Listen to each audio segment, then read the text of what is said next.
Welcome everyone. Thank you for being here this evening. I'm here with my very special guest and my partner in, well, I wouldn't say crime because that's not the case, but yeah, I'm here with Thaddeus, and thank you very much, Thaddeus, for joining me. So yeah, and yeah, yeah, guys, it's been a while. I have been very busy with research, and we are streaming.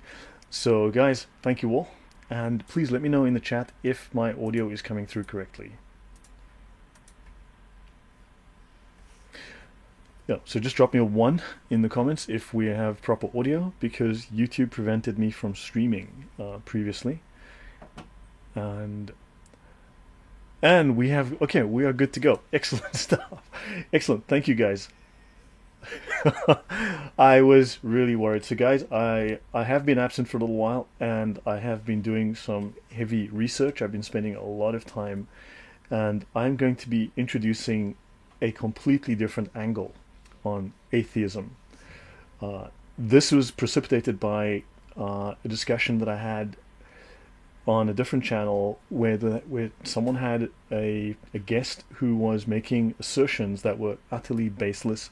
I got in the chat and I started to present facts as I know them, well researched facts, as well as asking for evidence. And unfortunately, this was simply laughed aside, or dismissed, and I couldn't believe the level of I don't know, just this lack of concern for actual factual inquiry that I was facing, and I was very upset. And I decided to, for the last 2 years, I've been collecting a lot of information on atheism, and I thought that I need to do something about this. So no, I was doing a lot of research. Hello, villainous. Thank you. No, I was doing a lot of research.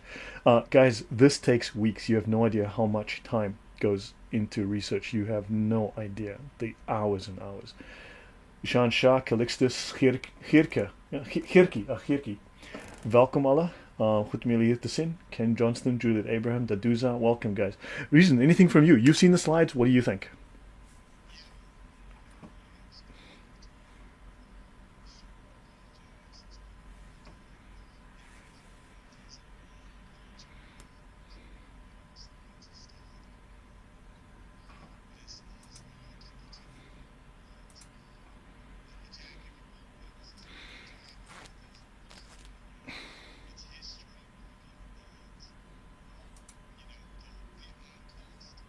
Can't hear Thaddeus. Hold on.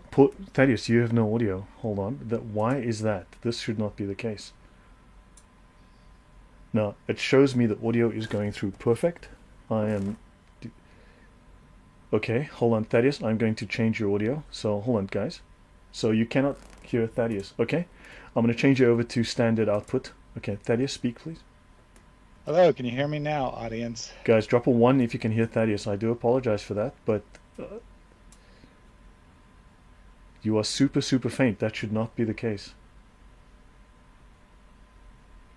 Oh, it looks like it is better now. We're getting lots of ones. Okay, I So, changed you from your direct input. I changed you from your Skype input to the system output. So that's very strange.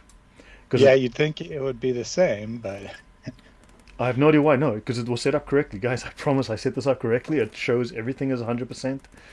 Okay, Thaddeus, my apologies. So all welcome, right. So, Thaddeus, and so please give us your to view. Yeah. go back here, I've been doing Christian apologetics for a long time. I've been interacting with atheists and atheism for a long time.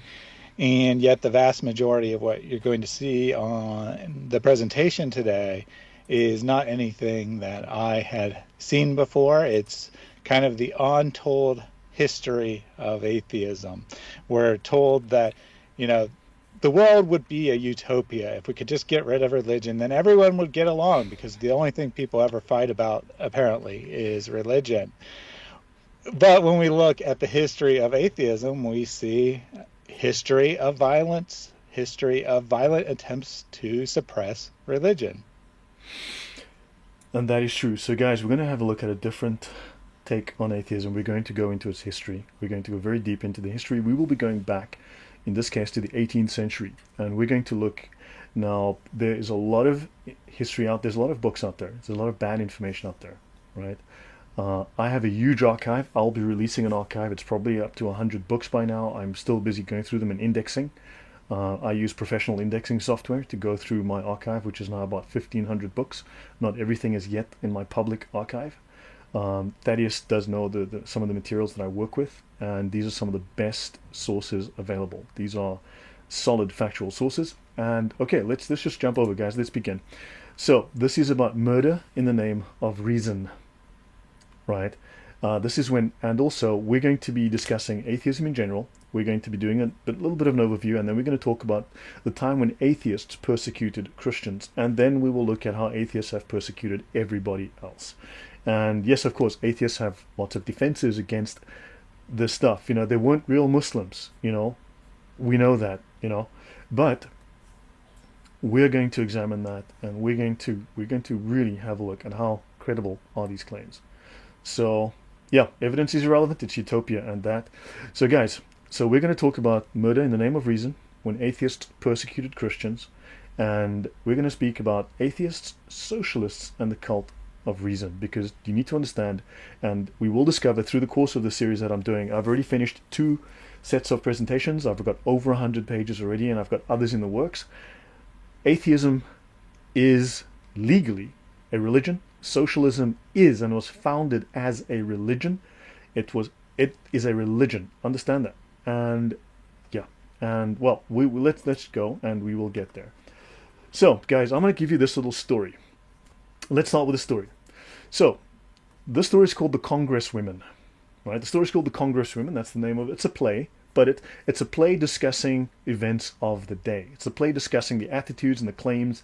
And the women of the city, wearing beards and dressed in men's clothing, come to the assembly and by a majority vote pass a resolution transferring all power in the state to women.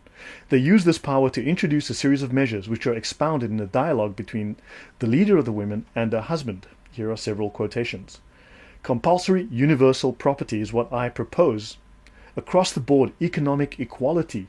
So, to fill those fissures that scar our society's face.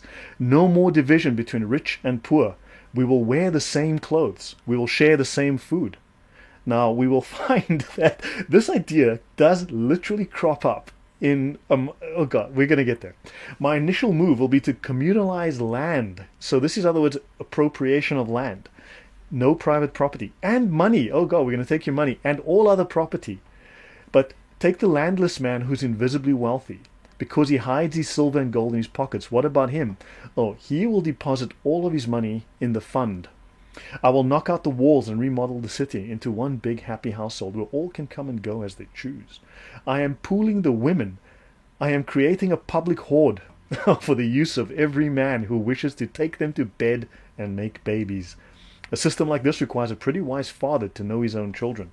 But why does he need to? Age is the new criterion. Children will henceforth trace their descent from all men who maybe fathered them. Who's going to work the land and produce the food? The slaves. The slaves will work the land and produce the food. This leaves you just one civic function. When the shades of night draw on, slip sleekly down to dinner. And Marx echoes all of this stuff. We'll get to that. But the state is not going to stint. It is not going to be cheap. In other words, we're going to open the coffers for you, right? Its hand is full and open. The state's heart is large. It will stuff its menfolk free of charge. Then issue them torches when dinner's done, and send them out to hunt for fun. The question is, what year was this written? When was this written? If you guys, in the comments, please, give me a clue. When was this written? Guys, please just drop a date. Give us a rough date. Any date will be fine. Just give us a date. I'll take a couple, and then we will reveal all. Thaddeus, what did you think when you first heard this? Your comments. Yeah, so when I first heard this, I thought for sure that this was written during the communist revolution, perhaps early 20th century, late 19th century, something along those lines. Yeah, agreed. That you did. So, guys, I see, what do we have here? We have people saying 500, okay, 1900s. Okay, so the 500 BC is the closest. This is Athens in 392 BC. So this is Athens, 392 BC. And this is a play by Aristophanes. This is a play by Aristophanes called The Congresswomen. And this, he is teaching people, he is making fun of, satirizing attitudes, ideas, and behaviors that were common in Athens at that time. So this is from nearly 2,400, it's over 2,400 years ago. So these comments, this play is from 2,400 years ago. Thaddeus, your thoughts on that? Yeah, I mean, it's surprising for sure. Just goes to show that although we tend to look back on the ancient world and think that people are way different back then, it doesn't really seem to be the case when you really honestly look at things. You know, people throughout history, yes, they've had access to different technology. We have access to more technology, more education, but the fundamental nature of human beings really hasn't changed any. Yeah, Anakatana is right. We went backwards. Atheism is taking us back to paganism. This is taking us back to the time of the pagan Greeks. We are literally rehashing. Tradition are solutions to problems that society has faced. Western tradition are solutions to societal problems. When you remove those traditions, when you remove those values, the problems come back. We are now moving back towards paganism. And you do need to understand that atheism is, well, paganism, socialism, yeah, we're going to learn a great deal. So Marxism is a rehash of a very old spirit, correct, villainous? Let's continue. Socialism, atheism. Now, socialism and atheism are both religious and both political. So technically, you're dealing with a political religion. You may have heard of another political religion that I've spoken about a lot. Now, socialism was created to be a religion, a counterfeit Christianity. Please understand this is a fact. Socialism was created as, or shall we say modern socialism. When I say modern, I mean 18th century. Right? Socialism goes back before that. I can go to the 15th century. I can do different discussions on the 15th century, but we can go back well prior to that. We can go back thousands of years. But understand, modern socialism is designed to be a counterfeit of Christianity. Technically, it is what you would call scientific Christianity. Secular humanism is atheist socialist religious doctrine. So secular humanism is atheist socialist religious doctrine. Atheism is religious. It is an integral part of socialism and humanism. Atheism and humanism are religions as per the US Supreme Court.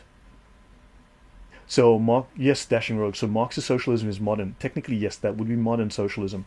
Socialists don't agree. They do contradict each other, but there are certain tendencies and trends, and there are certain underlying fundamental things. Thaddeus, your thoughts before I continue? Yeah, I mean, we'll get into the material, but there is a lot of stuff that will surprise people. I mean, this court ruling that humanism is a religion and entitled to the same protections as any other religion was certainly surprising to me. And it looks like Gospel Edge knows one of the things that we'll be discussing. Yeah, I've been putting up some community posts. Atheism and secular humanism were born in blood and violence. You need to understand. They are born in blood and violence. There is credible, actually very strong, irrefutable evidence, scientific evidence, that Western democratic governments are far safer, far better, far less violent, far less genocidal than socialist governments. This is not the topic of today's discussion, but believe me, I have the evidence and I will be getting to all of that. Now, atheist humanism and atheist socialism were founded and promoted by people who are absolutely, positively, bat poop, crazy utopian totalitarians. You're going to be surprised. Atheism and humanism are political, proselytizing religions like Islam. We're going to be covering all of this, so I understand I'm making some fun claims here. And atheism and humanism in government is always dysfunctional, irrational, and genocidal. Any comment before I continue, Thaddeus? Yeah, I mean, it may not seem, there might not seem like there'd be a direct connection between atheism and genocide, but history has proven otherwise. And I think that it's because when you eliminate the principle that a human being has value, then there's nothing to stop you from eliminating your political opponents. Okay. Atheism is, like humanism, socialism are collectives, right? Christianity brought the dignity of man, brought the concept of the dignity of man to the fore. Man as an individual has political rights. Now, this is obviously enshrined within the U.S. Constitution. This idea was really, it reached its pinnacle within the U.S. Constitution, within the U.S. form of government. However, atheism speaks of equality. Now, understand, they are speaking in propagandistic language. It is not equality, it's the abolition of hierarchy. You're all the same. In other words, you are interchangeable parts. You are just a widget. You're a widget like any other widget. You're all the same. It doesn't produce individuality, it produces sameness. So it erases. And Villeneuve says, you mean a religion that stole bits of Christianity to make it seem legitimate? This has never happened before. No, never happened. So, credit to Cogito Ergo. Thank you for putting this now. Atheists substitute themselves in God's place. It's man in the image of man. Right? Within Christian doctrine, we have man in the image of God, in the Imago Dei, but now we have man in the image of man. You'll find this is common within socialist traditions, right? Atheism is a second-hand religion because all of its beliefs are derived from theism. Now, okay, I understand. Atheism is not a belief. Atheism is the lack of belief, except that all of these beliefs they don't have are better than your Christian beliefs, right? All those beliefs that they don't possess are better than your beliefs. So, okay, fine. Now, atheism exists to negate theism, specifically Christianity. However, you cannot be derived from something yet claim no association with it. It is merely a copy, and then a corruption of it, or an inversion of it. So they claim a lack of belief using the passive voice, a lack of belief. But the active voice for lack of belief is the belief that there is no God. You need a positive belief. You can't be a negative belief. You need some kind of positive belief. So atheism tries to use cheap grammar tricks to make it so. Thaddeus, your thoughts? Yeah, I mean, this is my experience with atheism and why I grew bored with talking to atheists, is that 90% of the time there was no real conversation. It was just, I don't have any beliefs, so I win by default. That as long as I can say there's a 1% chance that your belief is false, that means you shouldn't believe what you believe and you should be an atheist. They very, very rarely provide any positive reason to be an atheist. It's always, you shouldn't be a Christian because of X. And as I tell my Muslim friends, you can't get to a religion by eliminating other religions. You know, the Muslim says as you shouldn't be a Christian for reason X, you should be a Muslim. The atheist says you shouldn't be a Christian for reason Y, you should be an atheist. And they're both kind of using the same arguments, and they want me to come to a different conclusion. And the problem with both of them is they're not providing any positive reason to believe what they believe. Yeah. Also, to say that I have a lack of belief, right now I have a lack of need of food. Doesn't mean I don't get hungry. Doesn't mean I don't have preferences for foods I don't like. It just means right now I'm not thinking about it. That is a mental state, a mental condition, an emotional condition. Right? That holds no values. So, but the moment that you have a position that you have arguments for, then you have a position, then you have an ideology that you are defending. And of course, atheists will defend their position. But of course, if they're just atheists because they're not thinking about theism right now, then they have no reasons for what they believe either. So there's this heavy logical contradictions there. Now, Dawkins tried to change the name from atheists to brights because, yeah, they are atheists. They are anti-theists. They're not theists. The opposite of, right? Of course, brights, we could think brights, son of light, you name it. We'll continue. Now, Christianity is not a belief. Christianity is, right, it's the lack of belief. Right? As you all know, Christianity is just the lack of belief. Thank you, Kitsune. Much appreciated. Or it's determinist. In other words, this whole idea of determinism, which is one of the prime underpinning philosophies of atheism, one of the many, of course, because they can't agree, just like in Islam, that, basically the benzene molecule that's in your bloodstream is forcing you to think this way because it's completely, there's no way to control it. You are going to believe this anyway because the hydrogen molecule got you to do this. Okay, so it's deterministic. Yeah, now, definitely. if it's deterministic, then I have no control of it. But why is it that 70% of the people in the world have deterministically decided to be religious?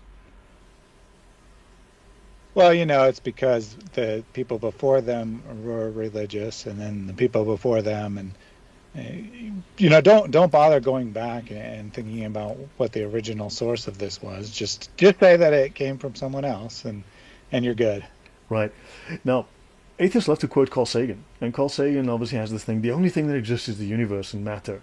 But why do they never send this quote? An atheist is someone who is certain that God does not exist, or someone who has someone who has compelling evidence against the existence of God. But Carl Sagan tells us, I know of no such compelling evidence. God can be relegated to remote times and places and to ultimate causes. We would have to know a great deal more about the universe than we do know, to be sure that no such God exists. So why have atheists never given us this quote, but only the quote that all that exists is matter? Which is a materialist view. Your thoughts, that is. Yeah, good question. Selective use of evidence. Yeah, so Carl Sagan. So guys, are you going to throw Carl Sagan under the bus? Carl Sagan is not my scholar. Yeah, exactly. That's what they'll say. Oh, well, he had some right ideas, but we don't agree with all his ideas. Yeah, he's not a real Muslim. So, yeah, okay, so moving on. So that's Carl Sagan. Now, leftist failure and denial. So now Thomas Sowell, the whole political vision of the left, including socialism, has failed by every test in countries all around the world.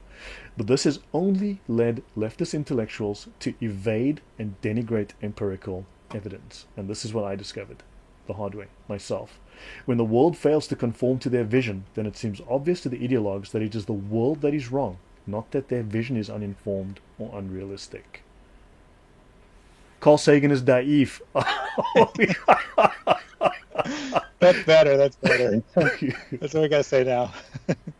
Right. So now, whatever you do, crush the loathsome thing. Now, please understand, usually this is translated as crush the infamous thing. It seems that the more accurate would be the loathsome thing, the horrible, ugly thing. So whatever you do, crush the loathsome thing and love those who love you. I'm just going to bring my mic a bit closer. This is said by Voltaire. This is the French philosopher and author here. All right. Now let's have a look at what Jesus has to say. Thaddeus, if you can read that for us. Jesus said, if you love those who love you, what credit is that to you? Even sinners love those who love them. And if you do good to those who are good to you, what credit is that to you? Even sinners do that. Yeah, very strong contrast. Your thoughts on that, Thaddeus? So Voltaire said, crush the loathsome thing. We'll get into that. And just love those who love you. Of course, this leaves open, what do you do with those you hate? Well, we'll get to see what the atheist regimes have done with those who they hate as we move on. Yeah. But that's not a very productive way to look at the world. Yeah. If atheism is true, then it makes perfect sense. But it's not going to lead to a utopian society by any means. Yeah. But also notice, this is the same as Allah. Allah only loves those who love Him. Allah teaches to only love those. So, I don't know, was he a Muslim? Was Voltaire? I don't think so. But was Allah a Muslim? Not even sure about that. But notice the similarities and parallels. You're going to see, from socialists, you're going to see great parallels with Islam. Right, so crush the superstition of Christianity. So his war cry was écrasez la infâme. Okay, the French quotation from Voltaire. This is Merriam-Webster. A woke dictionary. But notice it says here, crush the loathsome thing. For those who are going to tell me, but it's the infamous thing. Okay, well, someone write to Merriam-Webster and tell them they're wrong. And he was referring to the Roman Catholic Church. And in wider, he was also referring to Christianity in general.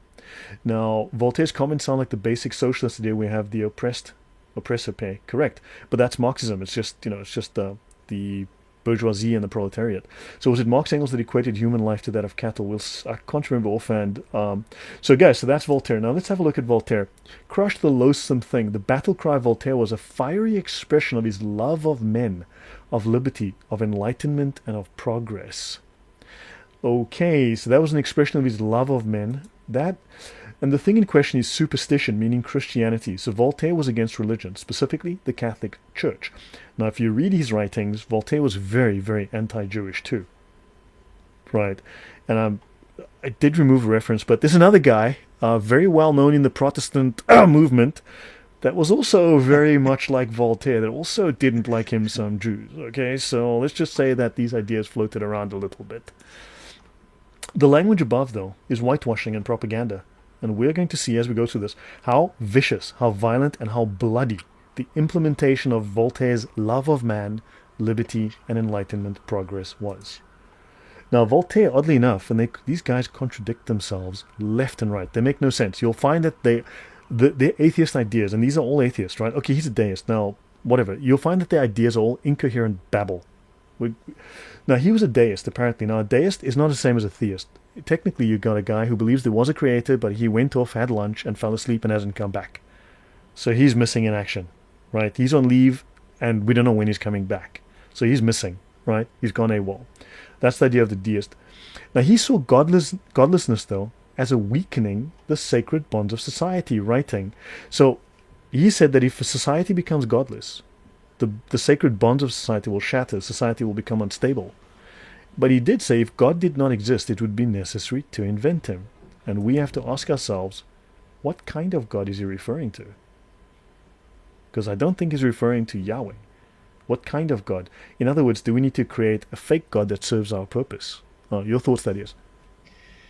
Yeah, I not to give it away, but I imagine the audience is probably already guessing the answer here. And of course, when we invent a God, we invent a God in our own image, or we just flat out say that we are our own God. We elevate ourselves to the status of God, and we make our own moral choices based on whatever the heck we feel like.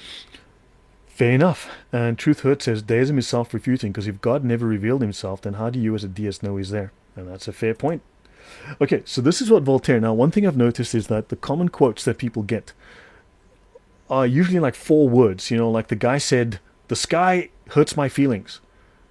But you're like, okay, that's a nice quote. That's great. But when you actually realize it's actually usually an extract from a much longer piece, which tells you much more. So if you go back to the original... He says here, the French people will not fall for fables. They no longer want to solicit of Rome those vain pardons it sells. The masks have been torn from the charlatans, that's the priests, right? Enough have been damned because of an apple. I've always esteemed the man, Jesus, right, for his touching and sublime morality. His successors have poorly imitated him. In his name they've persecuted, in his name at the 2 ends of the earth. His cross in hand, these cruel men for 13 centuries have borne flames and wars. Placing the people under their authority means betraying them, means being a false friend. So placing people under the authority of the church means betraying them and means being a false friend. These are ideas that atheists speak today. Christianity has caused wars. The church is trying to get you under the authority. The Christianity has done nothing but violence. These ideas go back to the 17th, 18th century. They're nothing new. And notice every evil sermon, well, and instead of flattering superstition, be eloquent and crush the loathsome thing. Now, what's interesting is I got this on Marxists.org. They were the only source where I could find this whole poem translated, this whole speech translated. Well, we all know that Voltaire had nothing to do with communism or socialism or anything, and they're just misappropriating him. Yeah, well, this is on Marxists.org, okay? So, understand, yeah, so he wasn't, okay. Now, superstition, what is superstition, right? Now, it's a belief or practice resulting from ignorance, fear of the unknown, or trust in magic or chance, or a false conception of causation. Like men can be women, or babies are born, sperm comes from between the spine and the feet, or something, between the ears and the big toe, whatever. An irrational attitude of mind towards the supernatural, nature or God resulting from superstition, or a notion maintained despite evidence to the contrary, like socialism works. We're going to get it right this time. A belief that is not based on human reason or scientific knowledge, and we're going to find a lot of that. Oh, we're going to find a lot of that. And all of these, now, and we will show this, I will go into detail, these can be ascribed to atheist humanists and socialists. Believe me, we will do that. All right. So, Churchill, Madison, Lincoln. Very quickly, I'm going to run over this. Churchill said socialism is the philosophy of failure, the creed of ignorance, right? Socialism is the equal sharing of miseries, right? Whereas capitalism is the unequal sharing of blessings. Hey, Thunderous. And then, of course, you've got James Madison, okay, and Abraham Lincoln, who, as everyone knows, was a vampire hunter. They tell us that property is the fruit of labor. Property is desirable. It's a positive good in the world, right? Because if someone can become rich, it shows that others may become rich. And that's the American dream. People can find success. So, now guys, I'm going to show you some poem. I'm going to show you some poetry. And I'd like you to tell me who wrote the poetry. Okay? And so, let me go back here. Worlds I would destroy forever, since I can create no world. Since my call, they notice never. No one hears my call. Coursing dumb in magic whirl. Oh boy, I'm doing some crazy magic. Maybe occult magic, who knows. Feelings, 1836, but I would destroy worlds forever. I'm an angry man. Thus, heaven I have forfeited. I know it full well. My soul, once true to God, is chosen for hell. So guys, who do you think wrote these poems? Come on, come on, come on. Someone drop a name. Who do you think wrote this? How so? I plunge without fail my blood-black saber into your soul. That art God neither wants nor wists. It leaps to the brain from hell's black mists. Till heart is bewitched, till sense is real. With Satan I have struck my deal. He chalks the signs, beats time for me. I play the death march, fast and free. The Fiddler, 1837. Who do you think wrote this? And Lou Lasher. Oh God, you get the golden prize, dude. Welcome to Karl Marx. Satanist? That is. Yeah, I mean, when you read these things, since they're part of the presentation, I of course knew that they were one of the figures that you'd be talking about. But I said, if I just saw these without knowing that context, I would say for sure that these were written by some occultist figure. Yeah, written by some occultist figure. Now look, guys, I have a friend, obviously this is now just simply me giving you an anecdote. I have a friend who used to work in Hollywood on movies. He's a special effects guy, a good friend of mine. And he told me that many of these atheists in Hollywood are Satanists. And everyone knows that the great Satanist, what was his name, Aaron Ra, came out as a full-blown Satanist recently. Right? So, yeah. So, you must understand, though, that if you look at the secular humanist philosophy and you compare it with some of the writings of the Church of Satan, for instance, their aims, their whole secular humanist philosophy, you will find overlaps. You will find overlap. Now, Gramsci. Any comments from you before I go on, Thaddeus? Nope. Yeah. So Gramsci, cultural Marxist architect. So this is the guy that is responsible for intersectionality and cultural Marxism. Let's see what he says. Socialism is precisely the religion that must overwhelm Christianity. In the new order, socialism will triumph by first capturing the culture via infiltration of schools, universities, churches, and the media by transforming the consciousness of society. Sounds like they're trying to control society. It sounds like they're trying to program people. Emmanuel Shahid, hey, welcome, buddy. Now, that's Antonio Gramsci, and he was a humanist. He was also a Marxist socialist. In fact, he was a humanist Marxist, humanist socialist Marxist, whatever, you take your pick. Now, Gramsci's theories underpin intersectionality and cultural Marxism. He's the guy, he's the architect of this whole idea. It works to dismantle existing culture by ideological subversion and opposition. So, understand, socialism, along with its philosophies, are designed to subvert and oppose. There's someone called the opposer in the Bible. Do you know who that was, Thaddeus? Yeah, that might be Satan. Oh, good grief, I knew the name. It was on the tip of my tongue. So they are challenging, now notice, they want to challenge the legitimacy of existing institutions like family, religion, and political power. The legitimacy of family, the family is illegitimate. Oh my golly, that's weird. Okay. Now, Saul Alinsky describes the modus operandi in Rules for Radicals. So those who want to change the world from what it is to what they believe it should be. So this is a moral imperative for them. They don't like the world, they want to change it. Right, they don't like what there is. So anyway, so he says now the Rules for Radicals is written for the have-nots and how to take it away. Right, take power away for themselves. Right. So now, let's have a look. Now, of course, you've got this is he has the prison notebooks. He's a humanist reconstruction of Marxism. So he was in prison too, like a certain Mr. Hitler. So yeah, he spent time in prison and he wrote a bunch of books, and he's a humanist Marxist, right? So. Now, let's have a look at the Confession of Commie Faith. Give a little thought to the Communist Confession of Faith. I think we would do best to abandon the catechetical form and call the thing Communist Manifesto. This is Engels written to Marx on 24th November 1847. So did you know that the Communist Manifesto was originally called the Communist Confession of Faith? Why? I had no idea. Because it was a religion. Because socialism is a religion. Communism is a religion. You need to understand this. And don't forget, these are atheists. These are hardcore atheists. Right? The Communist Confession of Faith. So, catechetical, what does that mean? Okay, it's religious instruction given in preparation for Christian baptism or confirmation. Religious teaching by means of questions and answers. What do you take away from this, Thaddeus? Yeah, well, I think it's pretty clear that the founders of the socialist communist movement saw themselves as replacing Christianity. And they didn't say that they were, getting rid of religion per se. They said they were creating a new religion. They were putting something else in its place. And that quote from the previous slide, where it's like, we need to infiltrate the universities and the schools and the politics. Well, isn't that exactly what we see has happened? That they've targeted the media, they've targeted the schools. Teach the kids from an early age that everyone is equal, that you can be whatever you want to be. Which is a satanic credo as well.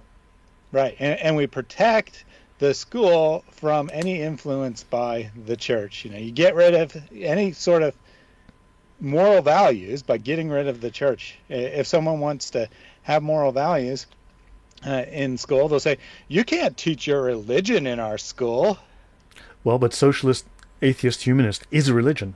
So they're teaching their religion. It's become a de facto state-endorsed religion. Yeah, and they're absolutely replacing moral values. I mean, you can't be devoid of moral values. They just replace it with different values. Values, correct. This value of you're not allowed to question anyone. You're not allowed to say that someone else is wrong. Yeah. Unless, of course, you're telling us that what we believe is wrong. Then you're wrong. Yeah. So this is now James Lindsay. So he says that Marxist, now he's probably the best known expert. He's the top expert on Gramsci and cultural Marxism today.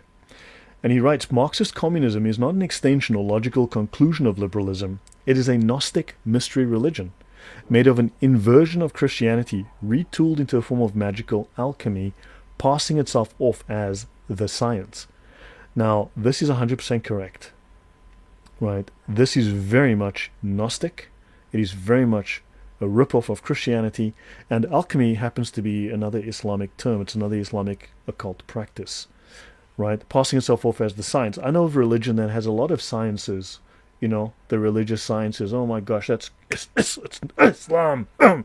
They have a lot of religious sciences, and now you've got another religious science as well. That's fascinating, but we will get into all of this, okay? So that's James Lindsay, for those of you who don't know. And he's an atheist, by the way. As far as I know, he's an atheist. He's a hardcore atheist. So this is what he's telling us about Marxist religion. Now we look at, this is 1971, and we have a psychologist called Skinner. And he tells us that we can no longer afford freedom. At least you can't afford freedom. He can. That's different. He's one of the ruling people. But no freedom for you. And he said, we must design our culture to shape the behavior needed. I believe this is called mind control. Isn't this... atheists are always saying religion is designed to control. Mm-hmm. But it looks like these guys, these atheist socialists, are very, very busy trying to control society, shape society, transform society. Right, and so let's have a look. This book was a bestseller, and he recommended abolition of the family unit. So he recommended destroying the family. So hold on, okay, we're going to see more about that. Now, science has enabled current moral and social degeneracy, which is scientific atheism and humanism at work. Now, his book was a bestseller in 1971. He argued that entrenched belief in free will and the moral autonomy of the individual, so you having the freedom to make your own choices within the realms of the law to maintain order, right? But having free will hinders the prospect of using scientific methods to modify behavior for the purpose of building a happier and better organized utopian society. Doesn't that just sound beautiful, Thaddeus? What are your thoughts? Oh yeah, I mean, it sounds wonderful. It always sounds wonderful. I mean, no one's going to say that things are going to not work out. But we're going to see in a minute that they have no basis for believing this. They just believe it blindly without evidence, or even in contradiction to the evidence. So this is oppressive and this is totalitarian, because they need to remove your free will. They need to tell you what to do to build a perfect society. Now notice, he saw free will as a miraculous event. He believed science was opposed to any kind of miracles, because, you see, you don't have a soul, so you can't have a soul that is animated by the spark of life, the Holy Spirit, and therefore you have a mind that's independent of the matter, right? So therefore your thoughts are deterministic. They're just molecules banging together and you have these random thoughts, right? So because free will is miraculous, therefore you cannot have free will. And this is, your thoughts on that, Thaddeus? Oh, yeah, well, I mean, you can't blame him too much, right? He doesn't have any free will. So whatever he's saying, he was just determined to say that. So you can't fault him. Yeah, I mean, so he was just predetermined to believe that indeterminism. yeah, so he thought that humans are not creative agents with the ability to make real choices and shape their own personality. We're just meat robots, and they can make us operate like machines, right? And like Marxism here, his focus is on intentions, not outcomes. And philosophically, this is exactly like Islam's concept of niyat, of intention. The intention is there. They're not just the outcomes. It is a very interesting contradiction, though. To claim that people don't have free will and that they can be programmed, and then say, therefore, we need to program them the way we want. Doesn't that mean that you are having the free will to program them in the first place? Yeah, it's crazy. So now notice this is from the Communist Manifesto of Karl Marx and Friedrich Engels. Abolition of the family. Even the most radical flare up at this infamous proposal of the communists. Oh my God. But this guy was not a communist, Skinner was not a communist. He was an atheist, but a communist? Oh my, he wants exactly the same thing as the communists. He wants exactly the same thing as Karl Marx, the socialist. On what foundation is the present family, the bourgeois family, based? On capital. Family is based on capital. Capitalism, on private gain. In its completely developed form, this family exists only among the bourgeoisie. So if you have a proper family, you are the enemy.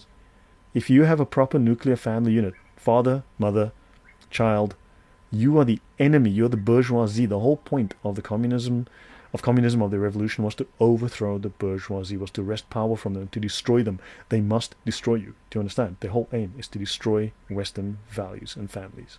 Your thoughts, Thaddeus, before I go on?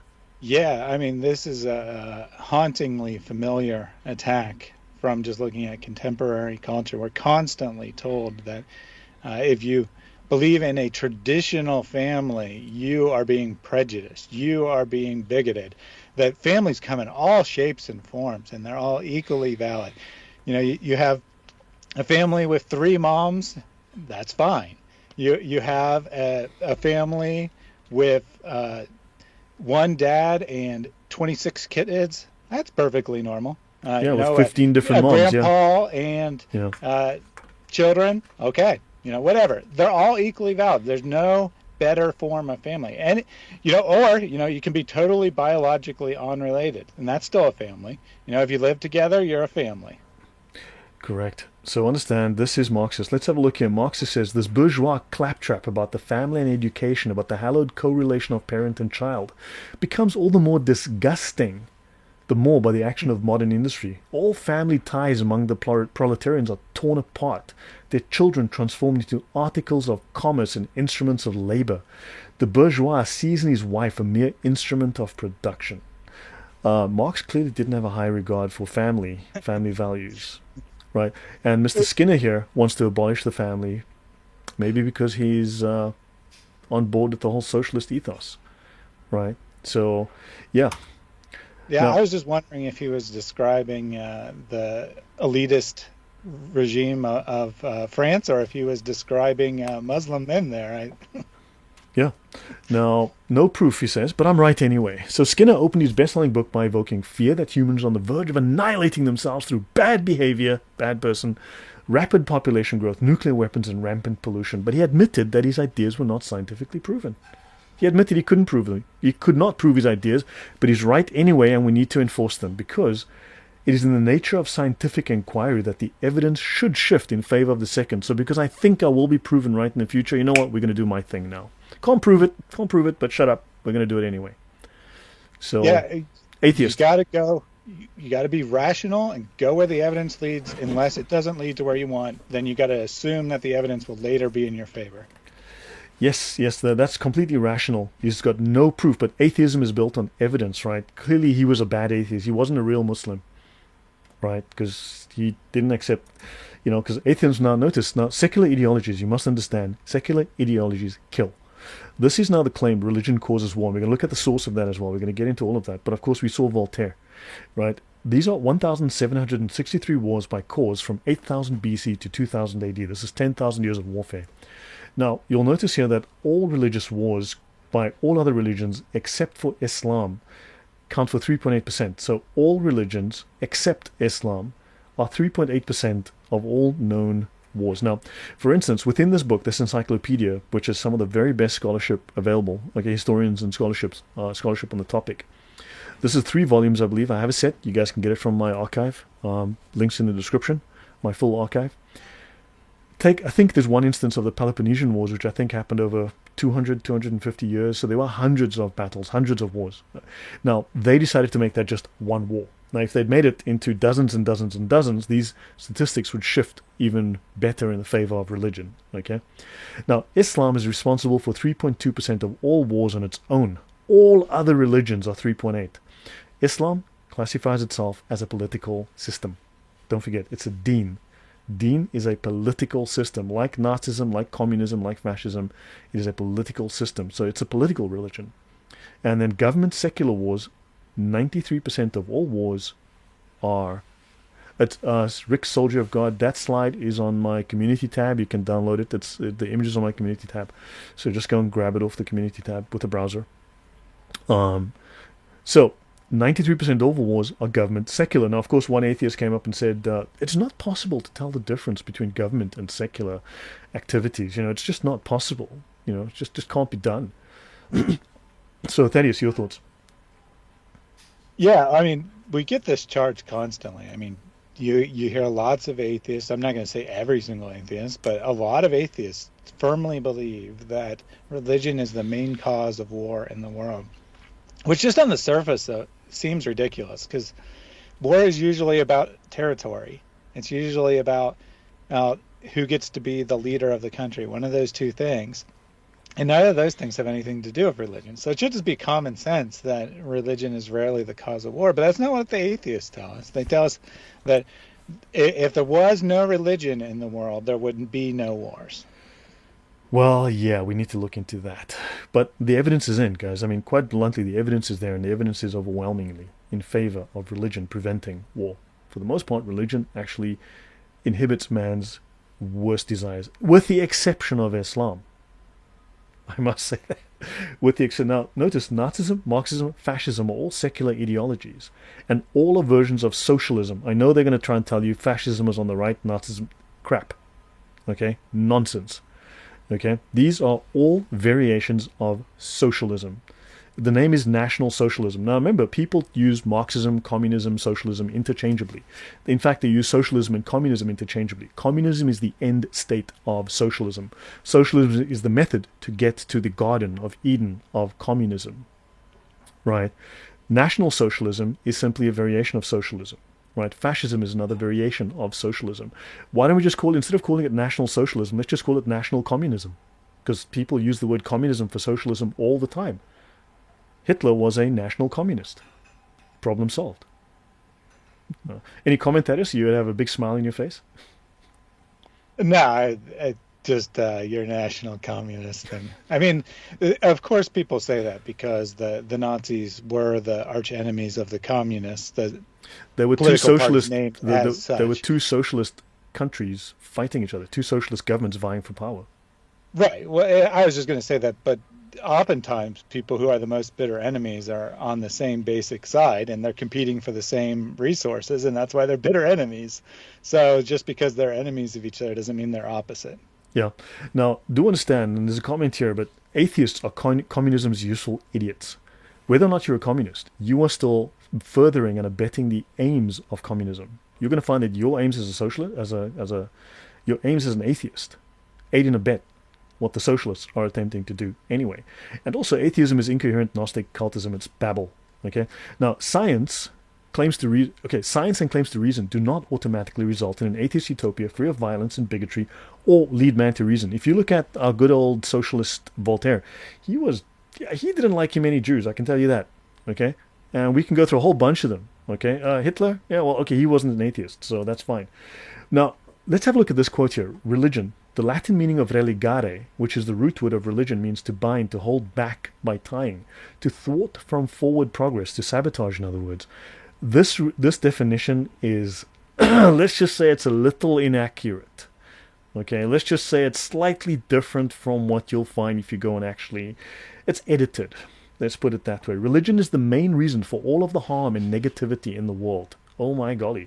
I'm talking about the top religions in the world, Judeo-Christian and even Islamic religions, government, the monetary system, science, and even the New Age religion.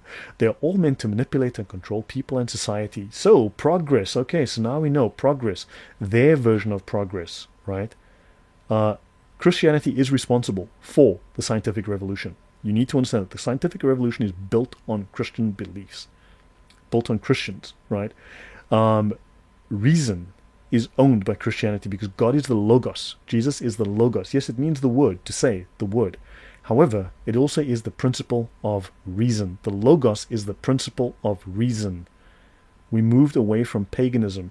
As we've seen briefly, this whole idea of socialism and atheism is taking us back to paganism, back to myth.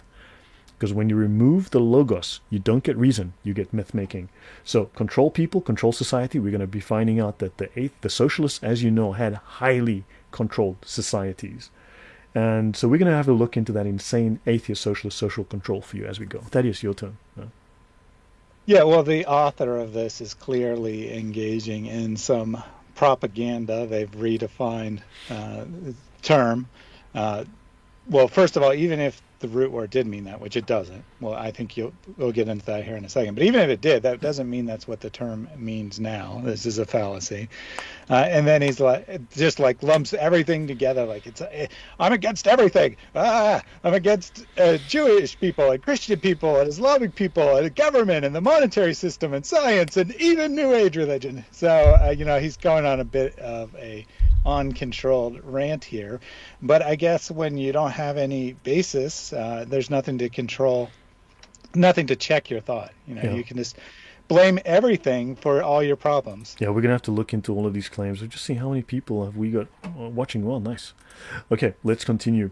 So now this is the 100 worst atrocities in history, the great big book of horrible things, the definitive chronicle of history's 100 worst atrocities by Matthew White. Let's have a look. Now, the clown of reason, Sam Harris. I meant to put a clown picture there. I don't know why I did that. I should have done that. So the clown of reason, Sam Harris, is a well-known critic of the historic impact of religion on ancient and modern societies. Also known for his love of totalitarianism and censorship. Remember, he did this fantastic interview most recently where he stated that he didn't care if Hunter Biden had a cellar full of babies. That wouldn't matter to him as long as blah, blah, blah. And also he described his love of censorship and totalitarianism. He was all for that because it's scientific censorship and scientific totalitarianism, so I guess it's okay. And in his book, The End of Faith, Religion, Terror, and the Future of Reason, Harris referred to religious faith as the most prolific source of violence in our history. Now, we've just seen from the Encyclopedia of Wars that this is absolutely positively not the case. Let's have a look here. Now, the study of the 100 worst atrocities in history counters such claims by Harris and others.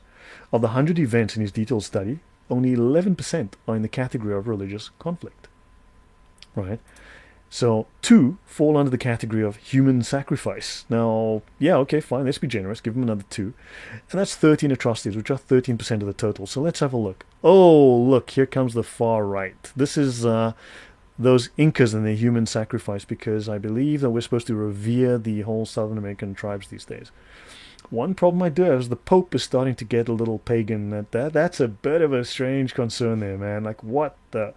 So here comes the far right. The far right, oh my, they're so bad. The far right stopped these human sacrifices. These guys sacrificed tens of thousands, hundreds of thousands. God alone knows how many people they murdered by tearing their hearts out on altars. But those good pagans and these guys, these nasty people, stopped it. Okay, then of course... the Spanish are coming and they bring a new religion, and the leader asks, how bad is that religion? Well, it forbids sacrificing children and eating human flesh. Yeah.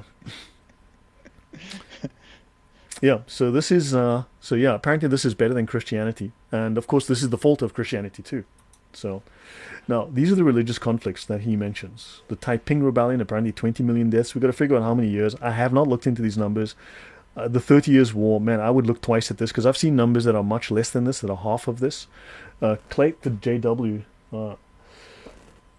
Guys, yeah, share the link, hit the like, please, please, please. That would would grow the channel, spread the info. Would also get people to join the live. So if you can do that, please make jihad on the like button and Sharia the video, please. I would appreciate it. So jihad, the like button, and Sharia, and that would be great. So Crusades. Now the Crusades numbers, I've seen numbers as low as 1 million. And the French Wars of Religion, well, okay, there's a question there because I'll be looking into this in the future, but again, there are questions about this. The Albigensian Crusade, wow, those were socialists too. We need to look into those socialists. You know, there'll be something fascinating to discuss there. So yeah, these are the 13. So, okay, that's a very short list at the end of the day. Christianity features in, the human sacrifice, gladiatorial games. Now, the Romans did kill a lot of people, but were they religious? They killed a lot of Christians. This was before the Catholic Church had this huge political power and was ruining the world, right? But yeah, okay, fine. Looks like people have always been killing Christians, even before Christians had a big international organization called the Church, right? But the Church, yeah, the Christians were being murdered then already by pagans. And but yeah, any comments from you, Thaddeus? Well, see, Lloyd, you don't understand. We have to remember that what the evidence tells you doesn't matter. You just have to go with what you believe the evidence should say.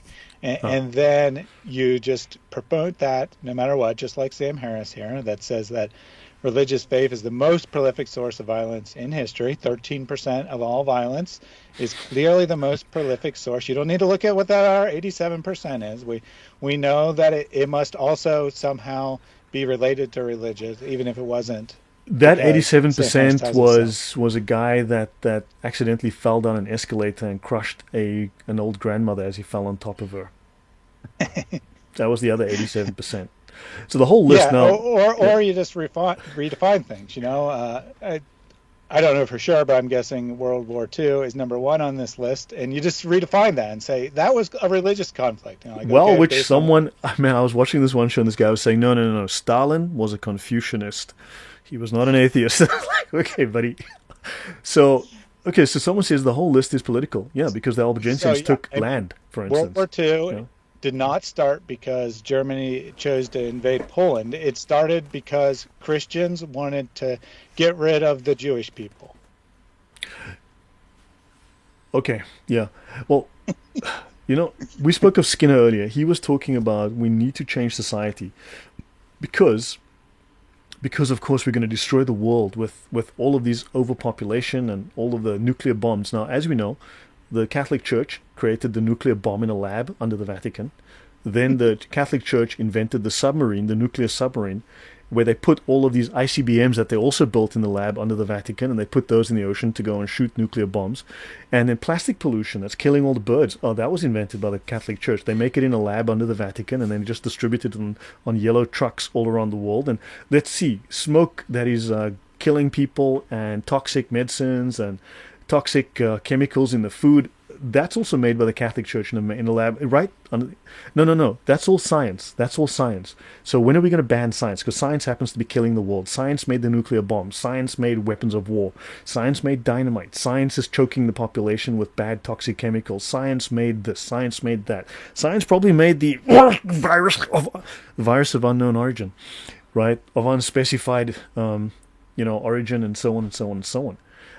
So maybe we need to ban science, because science is killing the world with the automobile. Science is killing the world with... So yeah, guys, maybe we need to ban science, because science is very, very dangerous as far as I can tell. Well, yeah, I mean, if we're going to ban religion because it's responsible for 13% of violence, then I guess we need to ban whatever's responsible for the other 87% as well. Yeah, I know. So understand, this is it's bogus. Now, secular World War One. So what's 35 million divided by 4? Okay, you're going to get to roughly 9 million. It's going to be 8 million plus, right? It is estimated that now this is just a round number, okay? You can change those numbers. It is estimated that 1 to 3 million people were tragically killed in the Crusades over about 200 years plus. This is just the main period, 1096 to 1300. Now, someone's going to go, no, it was 1294, 1296. Okay, whatever. Now, let's actually do some calculation. Let's actually do a little bit of sums here. Let me see. I'm going to try and do some sums. I'm from Africa, guys. This is going to be hard. If we had 1 million people, that's 6 zeros. and you divide that by 204 years, that's 4,900 people killed per year. Okay? Let's look at the Spanish Inquisition. Now, people say the Spanish Inquisition killed up to 50 million people. Crazy, but true. People say the Spanish Inquisition killed 1 billion people. Okay? So, now, perhaps as many as 3,000. Now, the low number on the Spanish Inquisition is 800 people. Quite literally, 800. Okay? And let's be generous and call it 5,000. Oh, what the hell. 5,000 people died over a period of 350. You could make that 400 years, but let's make it 350. That's 14.28 people per year were killed during the period of the Spanish Inquisition. 14 people per year is not exactly a genocide. And those were not killings by the church. Those were killings by the government.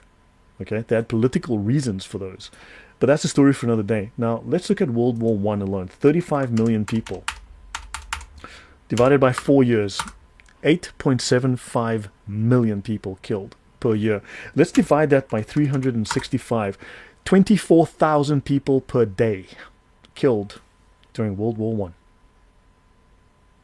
Because progress. Because now we have secular humanism to fix the problems. And this is an improvement. See, the number is bigger. The number is better. What do you think that is? Yeah, I mean, again, it doesn't matter what the numbers tell you. You just got to remember, atheism is not responsible for anything that a secular government does, and Christians are responsible for everything that anyone has ever done in the name of Christianity. So, yeah. Someone who calls themselves is a Christian and they go and murder 20 people, that is a Christian killing 20 people. Someone who calls themselves an atheist goes and kills 20 people, that's a psychopath. Killing people has nothing to do with anything. Yeah. Now, understand also the Crusades, the numbers are all over the place, right? The low numbers, 1 million people over 200 plus years, right?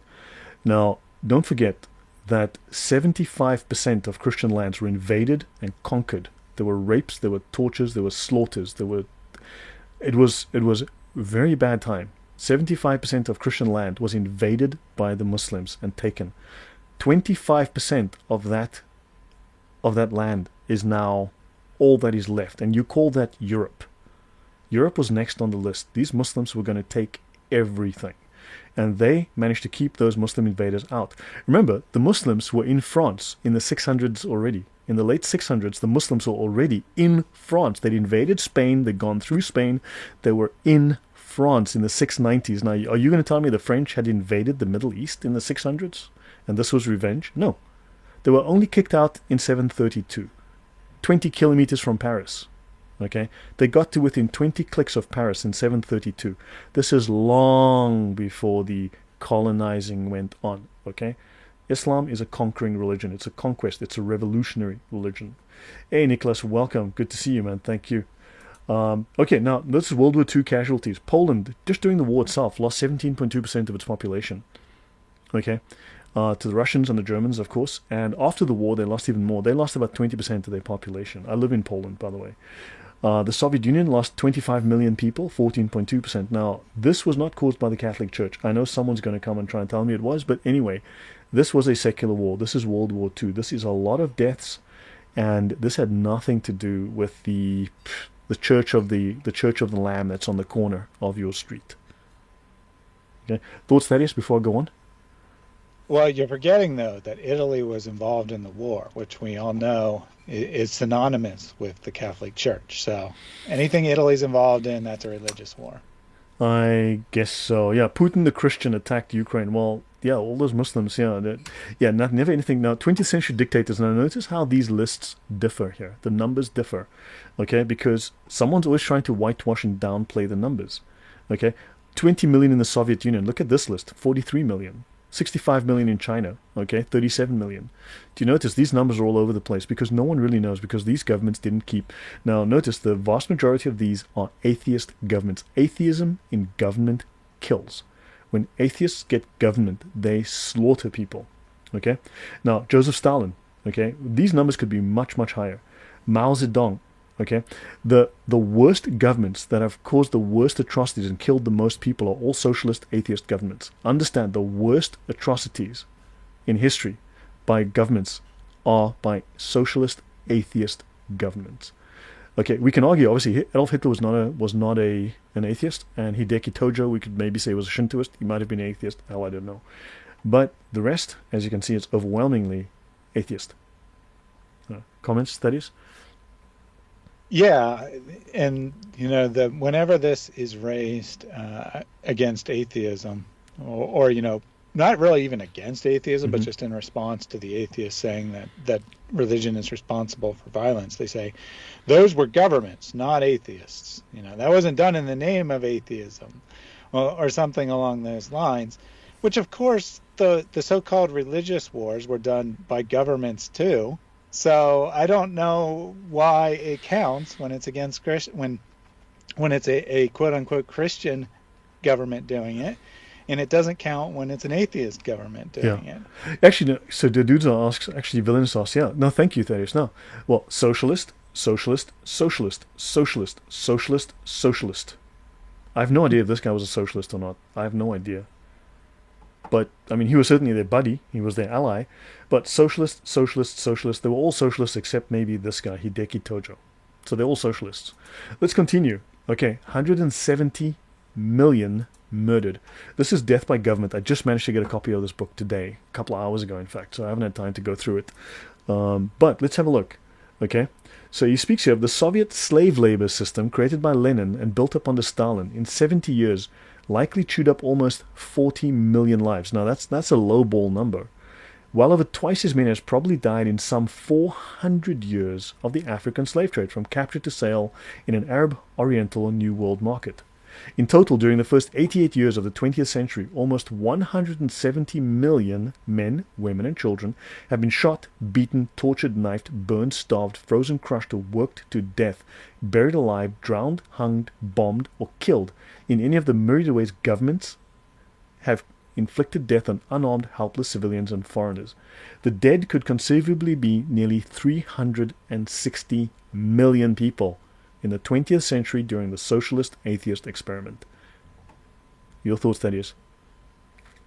Yeah, and they can say that this is by governments all they want. That'll be the typical atheist response, is that this was done by a government or done by a dictator or whatever. But it seems to be almost 100% of communist socialist governments have done this, and only 1% of non-communist governments. There seems to be a correlation. That's now, here's a question. Is it compulsory to be an atheist if you join the Communist Party? Yes, no. And the answer is, spoiler alert, yes. Atheism is compulsory if you're a communist. If you join the Communist Party, you want to be part of that, you must be an atheist. I thought atheism leads to reason, but apparently it leads to genocide. So, beware atheist governments. Individual atheists like Christians and other people often do good, but atheist rulers such as Lenin, Hitler, Stalin, Mao Zedong, not an atheist, very likely not an atheist, and Pol Pot, they tortured, starved, and murdered more people in the 20th century than all the combined religious regimes of the entire world during the previous 19 centuries. This is not an exaggeration. By the modest estimates of a BBC war audit, I've shown the document on my channel, in 2004, atheist rulers killed as many as 110 million people. Now notice again, lowballing the number. At least 60 million in the Soviet Union and its satellites, 40 million in China, 15 million in Nazi Germany, 2 million in Cambodia, socialists at least, right? And 5 million elsewhere. This is Jeffrey Burton Russell. I have his book. I just got his book a couple of days ago. So, So this is all historically verifiable. Everyone just knows that religion is the cause of all wars according to the general narrative. Yes. Now notice also, everyone, I love these stories, Stalin was a Christian, okay? Stalin was expelled from a Georgian Orthodox seminary at the age of 19 or 20. He was never a Catholic or even Russian Orthodox. Georgia had its own church of which he was a member by baptism. So in fact, he was kicked out because he was a socialist. He actually rejected, because he was rejecting the Christian training he was getting, at least the religious training he was getting, because he was far more interested in the ideas of Lenin and the ideas of Engels and the ideas of Marx. So he rejected that as a joke and he decided to leave. He got kicked out. Okay. In fact, he claims he left. So atheism is a fundamental rule of the Communist Party. Your comments, Thaddeus?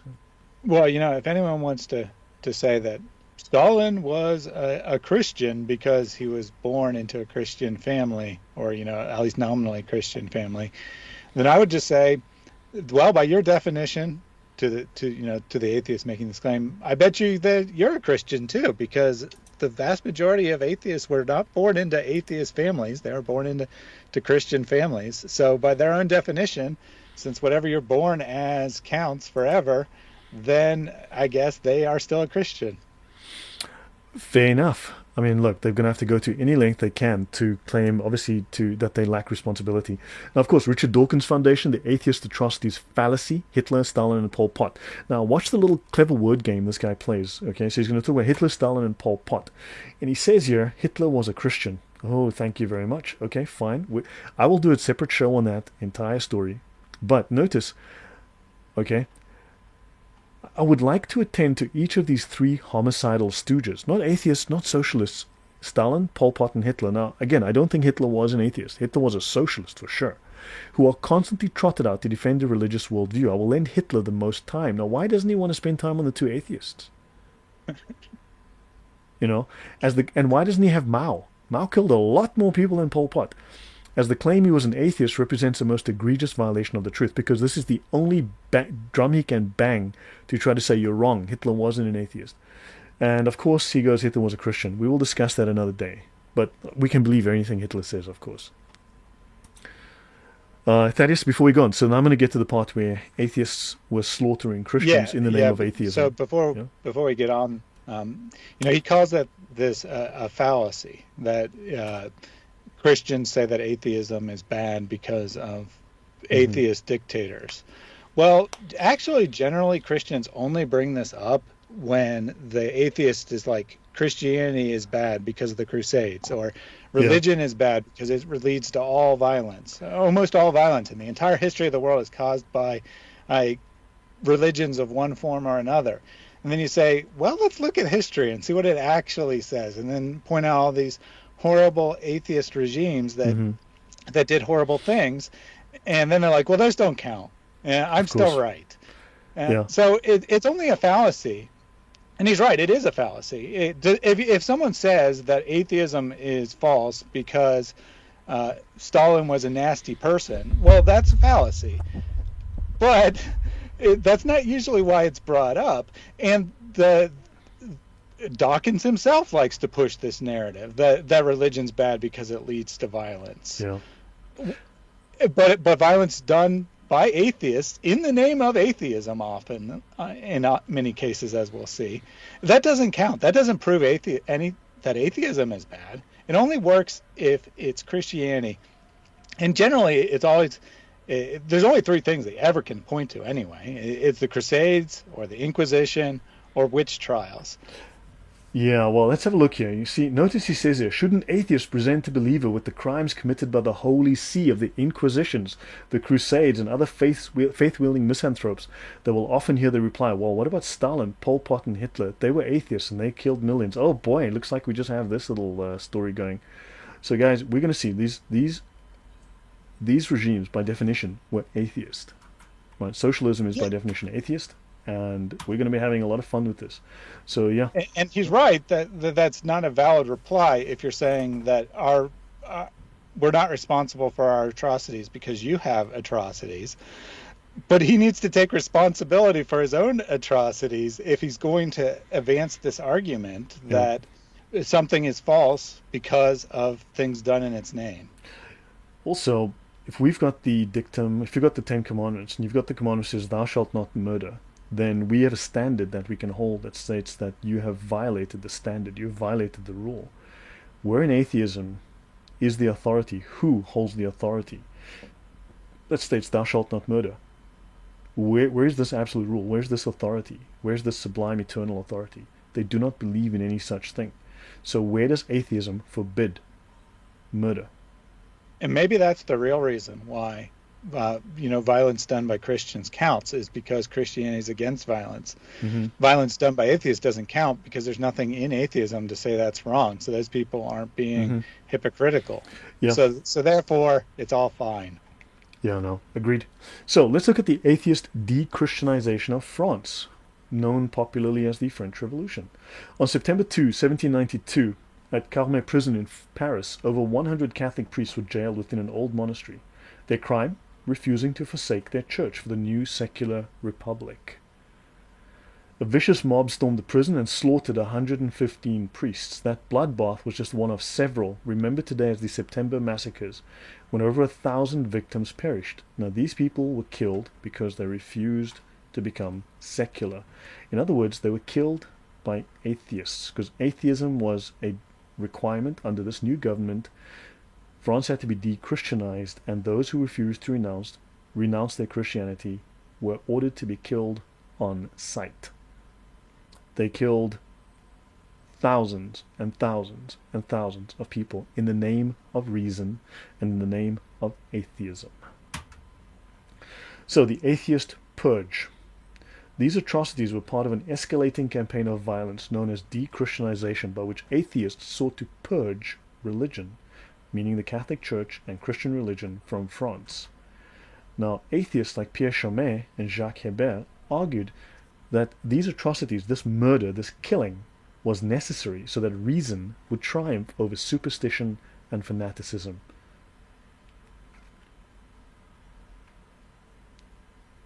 Right? So atheists, like these atheists, said that they had to murder. I think the total count is, actually I've discovered within, I have the resource, I didn't put it in yet because I just got the book, but they killed over 250,000 people in the name of reason. Atheists killed over 250,000 people, in the name of atheism, to advance the atheist cause, in the name of reason. To wipe out superstition and fanaticism, they had to kill hundreds of thousands of people. So yeah, that is your thoughts before I go on. Yeah, Anna said this is what should be taught in schools, and I actually went to Christian schools as a child, and we learned about the French Revolution, but there was never any hint that it was motivated, that the violence was motivated by, reason, that it was motivated by getting rid of Christianity. There was no teaching about there being a religious aspect to this, and that's in a Christian school, not even in a secular school. Yeah. So this is this information is just not well known at all. Yeah. Now, in their eyes, churches were weeds in need of plowing so that more enlightened ideas could grow. Crosses were seized from altars. Bells were plundered and melted down for the war effort. Even the calendar was changed. I believe the Muslims did that too, and so did the Soviets in the Union of Soviet Socialist Republics. Even the calendar was changed from a 7-day week to a 10-day week, removing Sundays so that there would not be a time to worship or any association of the day with Sunday. And since secularists no longer wanted to base their dating system around the birth of Jesus, they reset the count and based it upon the birth of their revolution. Islam did that too, but just so by the way. And of course, the Soviets also removed Sunday. Right, so let's have a look here. Now, Robespierre, then of course, what's happened within socialist governments when they force atheism upon the population?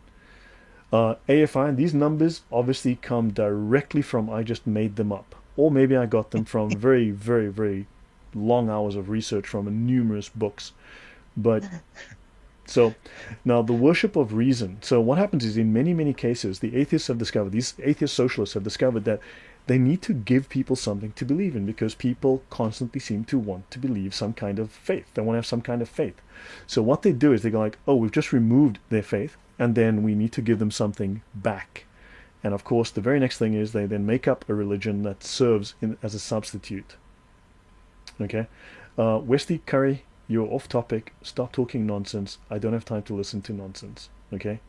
So I'll put you in timeout if you make another off-topic dumb statement, and then I'll ban you. Okay?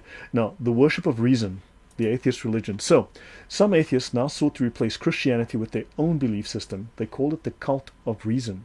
And this was the very first state-sponsored atheistic religion. So the French atheists, after killing all the Christians and destroying hundreds of churches, they decided, okay, well, we're going to start a religion. It's going to be an atheistic religion. It's going to worship reason. And notice the theme here, it is based entirely upon the Greek and Roman style, which was entirely pagan. Just like that story I told you in the beginning, they went back to the model, the Greek and Roman pagans, and they had a woman dressed as a pagan goddess. Okay, so it was a godless alternative to churches where citizens could hear sermons that instilled virtue with no biblical language. They were supposed to speak of the virtues of science. Isn't that something atheists do today? They speak of the virtues of science and rational thinking. Okay? And then, so churches were then converted into temples of reason, devoted to worship of reason, personified as a woman bearing a torch to symbolize enlightened thinking. Now, in many of the stories, the early stories, it seems that they took a prostitute or they took a dancer and they laid her naked across the altar at the Notre Dame Cathedral and others. But this is what they did, and they had a whole festival. They had services. The atheists made up their own holiday for it, the Festival of Reason, held on November 10th, 1793 at Notre Dame. The altars were rededicated to truth and liberty. Now, when they say liberty, again, this is like equality. It's not equality, it's the elimination of hierarchy, right?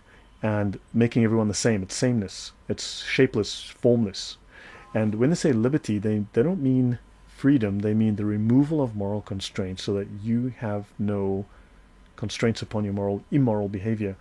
Now, understand these things became basically pride parades, orgies, drunkenness. So despite these lofty themes, the festival was not so much a dignified ceremony, but rather a sensual spectacle, akin to the Mardi Gras. Let's just say these things got sexually out of hand. So reason based on the Enlightenment. Now the cult of reason was based on the principles of enlightenment. And anti-clericalism, in other words, we hate the priests. Its goal was the perfection of mankind through the attainment of truth and liberty by murdering all the priests. And its guiding principle was to exercise reason. It encouraged congregational worship and devotional displays based on reason. That sounds a little Christian, doesn't it, Thaddeus? Yeah, I mean, this is pure secular, right? Congregational worship. Yeah. Clayt the JW. Yes, we'll have to be doing quite a bit on this. I've got over 100 pages of slides at the moment, and I've got more. So yeah, it's going to be, so this is the very first one, and it's the first time I'm running through this. So, okay, yeah. So the first festival, okay, was at the Cathedral in Notre Dame. That was the largest one. And the de-Christianization of the churches where these Festival of Reasons were held were very dramatic. Now, according to historian Simon Shamar, the churches were stripped of all priestly objects. There were in any case urgent practical reasons for the despoliation. Church bells were needed for arms foundries to go make weapons, gold and silver for the Republic's treasury, or they needed a little bit of money. Though a great deal of the latter certainly found its way into the pockets of de-Christianizers. Oh boy, sounds familiar. But there was also pure vandalism on a massive scale. You have no idea. I've read through oh my God, the amount of destruction was enormous. The destruction of historical pieces, the destruction of historically valuable old ancient pieces was incredible. This is the guy, very, very well-known historian. So the Bishop of Paris and the clergy were to attend in order to publicly renounce their belief and functions as minister of the Catholic Church, declaring that they would recognize no public worship but that of liberty, equality, and fraternity. This is your family, so the family unit must be abolished. We are all the same, no one is wiser, no one is better, everyone's equal. And liberty, in other words, there are no moral constraints in your behavior. And these also would be the equivalent of communist struggle sessions. Thaddeus, it looks like you want to say something? Well, I was just thinking of the slide a couple back when you reread Liberty here, and it said they, despite being devoted to this lofty goal of liberty, they became sexual debauchery. Yeah, I'm like, yeah. well, aren't these one and the same? Actually, if you're free from any kind of moral constraints, can't you just? Isn't that the natural thing that's going to happen? Is this kind of sexual debauchery? Yeah, and that's exactly what happened. And that is exactly what happened. So, the opening words were given by a Prussian nobleman. Now, the Prussians come from a pagan background. Okay, that's a long story. Who was instrumental in the French Revolution, named Anacharsis Clootz. And he declared that the Republic would contain but one God only, the people. Some people, so that's worship of man in the image of man. And some people describe the Festival of Reason as lurid, licentious, or scandalous, debauched. Debauch's a good word. Now think modern pride parades. Let's have a look at the word lurid. The definition of lurid, causing horror or revulsion, something gruesome. In other words, people were disgusted by this.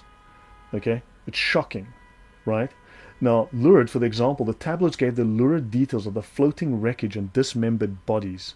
Notice this doesn't come across as reasoned and awesome. This comes across as sick and disgusting. Then licentious, okay? Disapproving, especially of a person or their behavior, sexual in an uncontrolled and socially unacceptable way. This was what reason led them to. Well, yeah, this is where the liberty's leading, right? Because it's socially unacceptable. They're changing what's socially, or at least trying to change what's socially acceptable. Take behavior that's always been seen as wrong and inappropriate, and change it. And that's the great revolution. It has nothing to do with reason. Yeah. I mean, not really. It's really about sexuality. Yeah, lust. Lust, quite bluntly. Understand? So remember, they do say we are not Christians. We do the opposite of what the Christians do. They actually that exists as well. Then we come to Robespierre, man of terror's state cult. So then, this was an embarrassment. This cult of reason, this worship of reason. These people were anything but reasonable. These atheists that claimed that they were following reason after they murdered something like 265,000 people. But after this embarrassment, Robespierre achieved dictatorial power and decided to establish his own state religion, called the Cult of the Supreme Being. Right.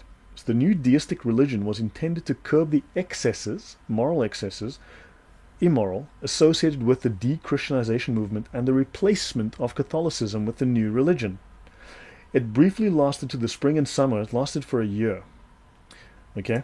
Now, the Cult of the Supreme Being supported the idea of a supreme being and immortality of the soul. However, it was not consistent with Christian doctrine, as the only way virtue could be attained was through fidelity and devotion to liberty and democracy. Oh my gosh, democracy.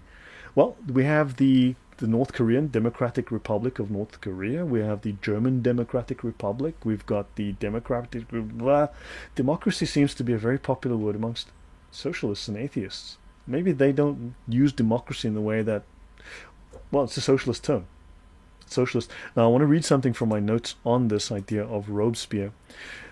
Now, they created a new religion, right? So he now replaces one cult with another. The cult of reason he replaces, because, you see, the culture was really steeped in the idea of having religion, right? So he goes and he talks to people and he says, he basically says to them that, let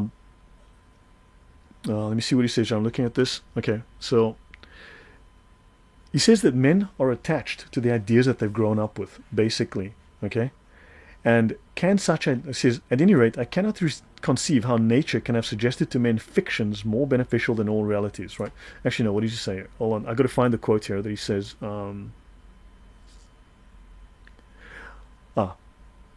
He says that if the existence of God and the immortality of the soul were nothing but dreams, they would still be the most beautiful conceptions of the human spirit. And he says that, are you going to tear away people's faith in God in these beautiful churches? And you're going to tell the grieving person that, oh yeah, these guys just turned into worm food and their life was meaningless. He says, how does that give them solace? How does that give them comfort? We need to give them a religion that makes them feel good. It replaces what they've lost. So when they say he was a deist, was he really a deist? Did he really believe it? But many socialist groups have discovered that when you strip away the church, when you destroy Christianity, when you destroy the church, people still want to believe something, and they are agitated.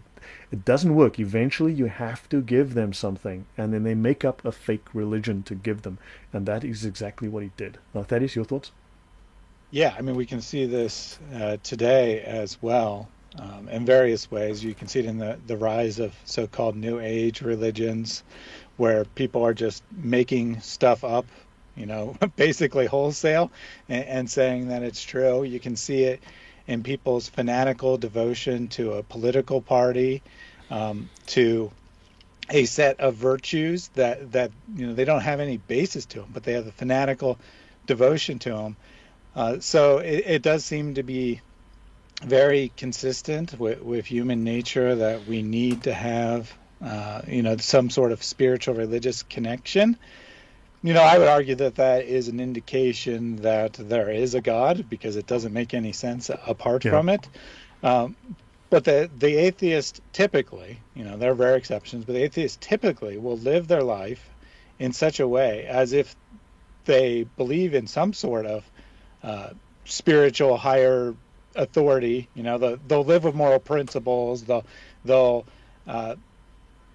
feel like there's a difference between what's right and wrong, while denying it with their lips. Yeah. So it is a very interesting thing, and Robespierre, he nailed it here. He said you can't replace religion with nothing; you have to replace it with something else. He had his own cult of supreme being, but Yeah. we're going to see over and over again. That's what all of these early socialist communists were trying to do. They weren't trying to, replace religion with nothing. They did want to get rid of religion, but they didn't want to replace it with nothing. They wanted to replace it with something else. Yeah. He says here, I found the quote. So, how does it help a man if you persuade him that blind force presides over his destiny and strikes at random, now at the virtuous, now at the criminal? Does it help him to believe that his soul is nothing but a thin vapor that is dissipated at the mouth of the tomb? Will the idea of annihilation inspire him with purer and higher sentiments than that of immortality? Will it give him more respect for himself and his fellow men, more devotion to his country, a braver face against tyranny, or deeper disdain for pleasure or for death? In other words, we got to inspire our people, and you've got to give them something to be inspired by. And he says, you have this vapid, empty, arid ideology that offers men nothing, gives them nothing to aspire to believe in, and we need these people to be on our side because they need to follow our ideals. We need to give them ideals to aspire to. So yeah, it's odd if they don't believe in Okay, yeah. So basically, follow the Sharia and we'll be fine. Yeah. Yeah. Just real quickly, I've seen more modern atheist philosophers say something similar, like we need a controlling lie to be a functional society. We can't replace Christianity with nothing. We have to replace it with a different lie. And they'll use that term because, with their lips, they believe that there is no God and it is all meaningless. But like, we need meaning, so let's lie to ourselves and pretend there is meaning. And we can replace it with whatever meaning we want because it's just a lie anyway. Agreed. Fantastic. Yeah. So now, atheists and the drowning at Nantes. I'll just call it Nantes or whatever because, man, I'm not French. So the atheist revolutionaries passed a law that all non-conforming clergy, in other words, clergy that wouldn't renounce Christianity, be killed on sight, because that's reasonable. That's what atheists do, because atheism leads to reason, guys. You need to get this. And anyone who harbored such enemies was subject to the death penalty. So Jean-Baptiste Carrière enforced the law by loading priests and nuns like cattle onto boats, ferrying them down the Loire River. They were stripped naked, and they were tied together in pairs, one priest per nun, in republican marriages designed to mock their vows of celibacy. They were then thrown overboard. Okay, Wesley Curry, I have no idea what your contribution is here, but you are starting to get seriously annoying. Right, so I think we've had this little discussion with you. And, yeah, so have a nice day. Cheers, buddy. So, they were stripped naked and tied together in pairs, one priest per nun, in republican marriages, designed to mock their vows of celibacy. They were then thrown overboard and killed. When this method proved far too inefficient for mass executions, Carrier sank the vessels with all the captives trapped on board, drowning them in what was dubbed the national bathtub. Now, these weren't the only killings, understand. They would often dig long ditches, line people up, and then shoot them, and they would fall into the ditches. I think that might sound familiar from actions carried out in the 20th century by well-known socialist atheist governments. But this got a start there. Certainly they got a head start. The French got a head start in them. Yeah. So between 5,000, now the numbers vary, but up to 9,000 people were murdered in the drownings at Nantes, including innocent families with women and children. This happened in the name of atheism, in the name of reason, to stamp out fanaticism. So, yeah. Yeah, and 5,000 people is a lot. And this is one event. And I've never heard of this, and I know, I mean, I'm not bragging. I'm just stating a fact that I know a lot more about religious history than most people do. Yet we hear constantly about the Spanish Inquisition, which I think you said was a similar number of people killed over a period of 300 years. It's very interesting that our atheist friends are so quick to point out the Inquisition, for instance, which is a third of these numbers, or less.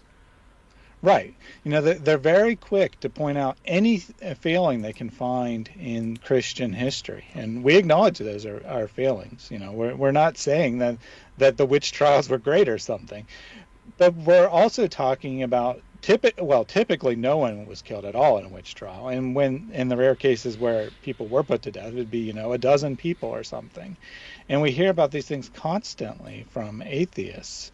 Meanwhile, I've never heard once in my life about this one specific incident where at least 5,000 people were killed specifically for being religious. Mm-hmm.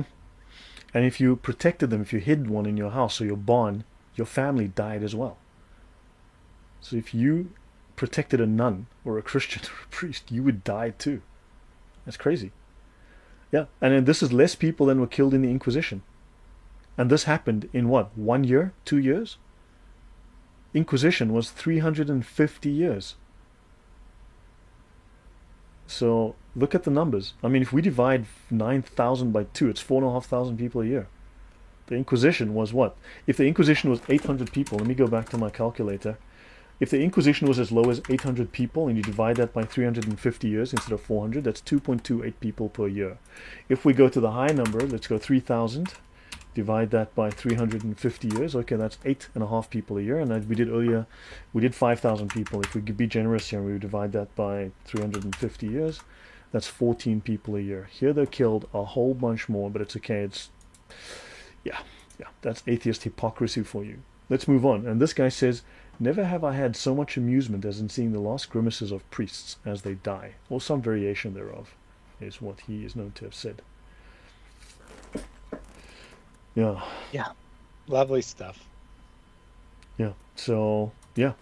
Now, Atheists and the Martyrs of Compan. Now, this is, they went to a cloister of nuns who refused to renounce Christianity. They refused to renounce Christianity and embrace science. So hold on. These nuns had to embrace science. Understand.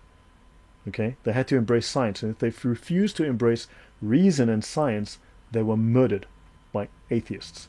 The reign of terror raged on for months and flooded the streets with innocent blood, claiming over 40,000 victims. The victim numbers, I mean, look, they imprisoned at least 300,000 people. Okay?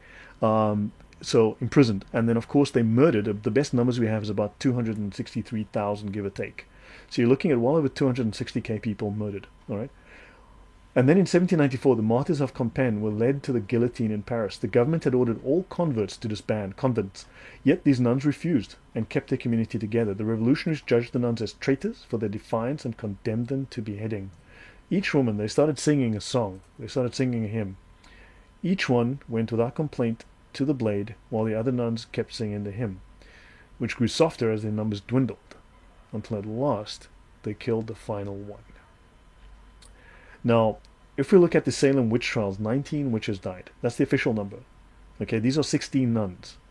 So numbers are close. Now, I hope that we can now liberally, continuously, voluminously, endlessly tell these atheists about, well, what about those 9,000 people you drowned? What about these 16 nuns? We can go on and on about that because, forever until the end of time, atheists are guilty for every single crime committed by every atheist. I think it's only fair. What do you say, Thaddeus? Yeah, I think it's completely fair. And just to be crystal clear, I don't think that it's a valid argument against atheism, but it's certainly a valid reply against atheists who say, who believe that bringing up the Salem witch trials or any other incident in Christian history is a valid argument against Christianity. Yeah. So then Edmund Burke on atheistical fanaticism. So this is a contemporary. This is the man who founded classical liberalism, or conservatism, sorry. So we cannot be ignorant of the spirit of atheistical fanaticism that is inspired by a multitude of writings dispersed with incredible, he means here, personal attention, assiduity, personal attention, and expense. So the atheists went out of their way to get their hate preaching out into the world, and by sermons delivered in all the streets and places of public resort in Paris. These atheistical fathers have a bigotry of their own. The resources of intrigue are called in to supply the defects of argument. So in other words, these guys couldn't back up their arguments, so they had to use resources of intrigue. And to this system of literary monopoly was joined an unremitting industry to blacken and discredit in every way and by every means all those who did not hold to their faction. Nothing was wanted but the power of carrying the intolerance of the tongue and the pen into a persecution which would strike at property, liberty, and life, because they were socialists and they want to take your property, they want to take your money, they want to control you, and they murdered a lot of people. So yeah, this is Edmund Burke from 1790. So yeah. Yeah, I just want to quickly point out that this is contemporary. That Yeah.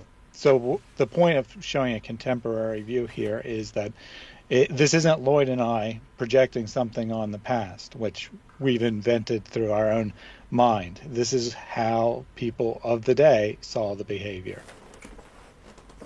Yeah, no, agreed. And so the Jacobins now Jacobins, a society without God. Notice their aims here are liberty and equality. They were the most murderous of the lot.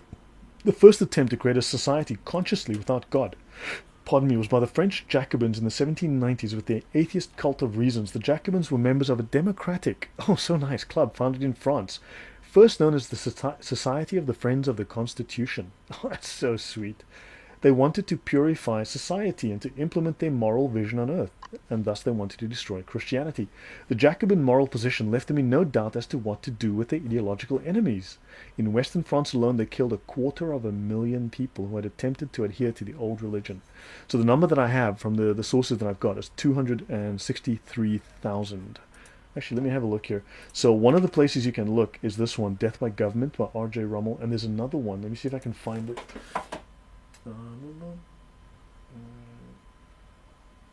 There's another one I have to look at. I don't have that one. But anyway, this is one of the sources, Death by Government, R.J. Rummel. There's another source that I have as well for this. So the Jacobins weren't having this. They slaughtered people. And notice they were also in favor of centralized power of the state because they were socialists. Socialists love centralized state power. And they were hostile to any idea of its weakening or dismemberment. So, yeah. Liberty and equality, they're fantastic people. Now, understand Christians have been persecuted from the first century. The Romans, the Greeks, everybody was killing Christians. Stuff was fed to the lions. Yeah. Okay. And understand that these socialists are doing nothing different than what the Romans did. This is for the very same reasons. They're acting just like the pagans did. There's nothing different. Your thoughts, Thaddeus?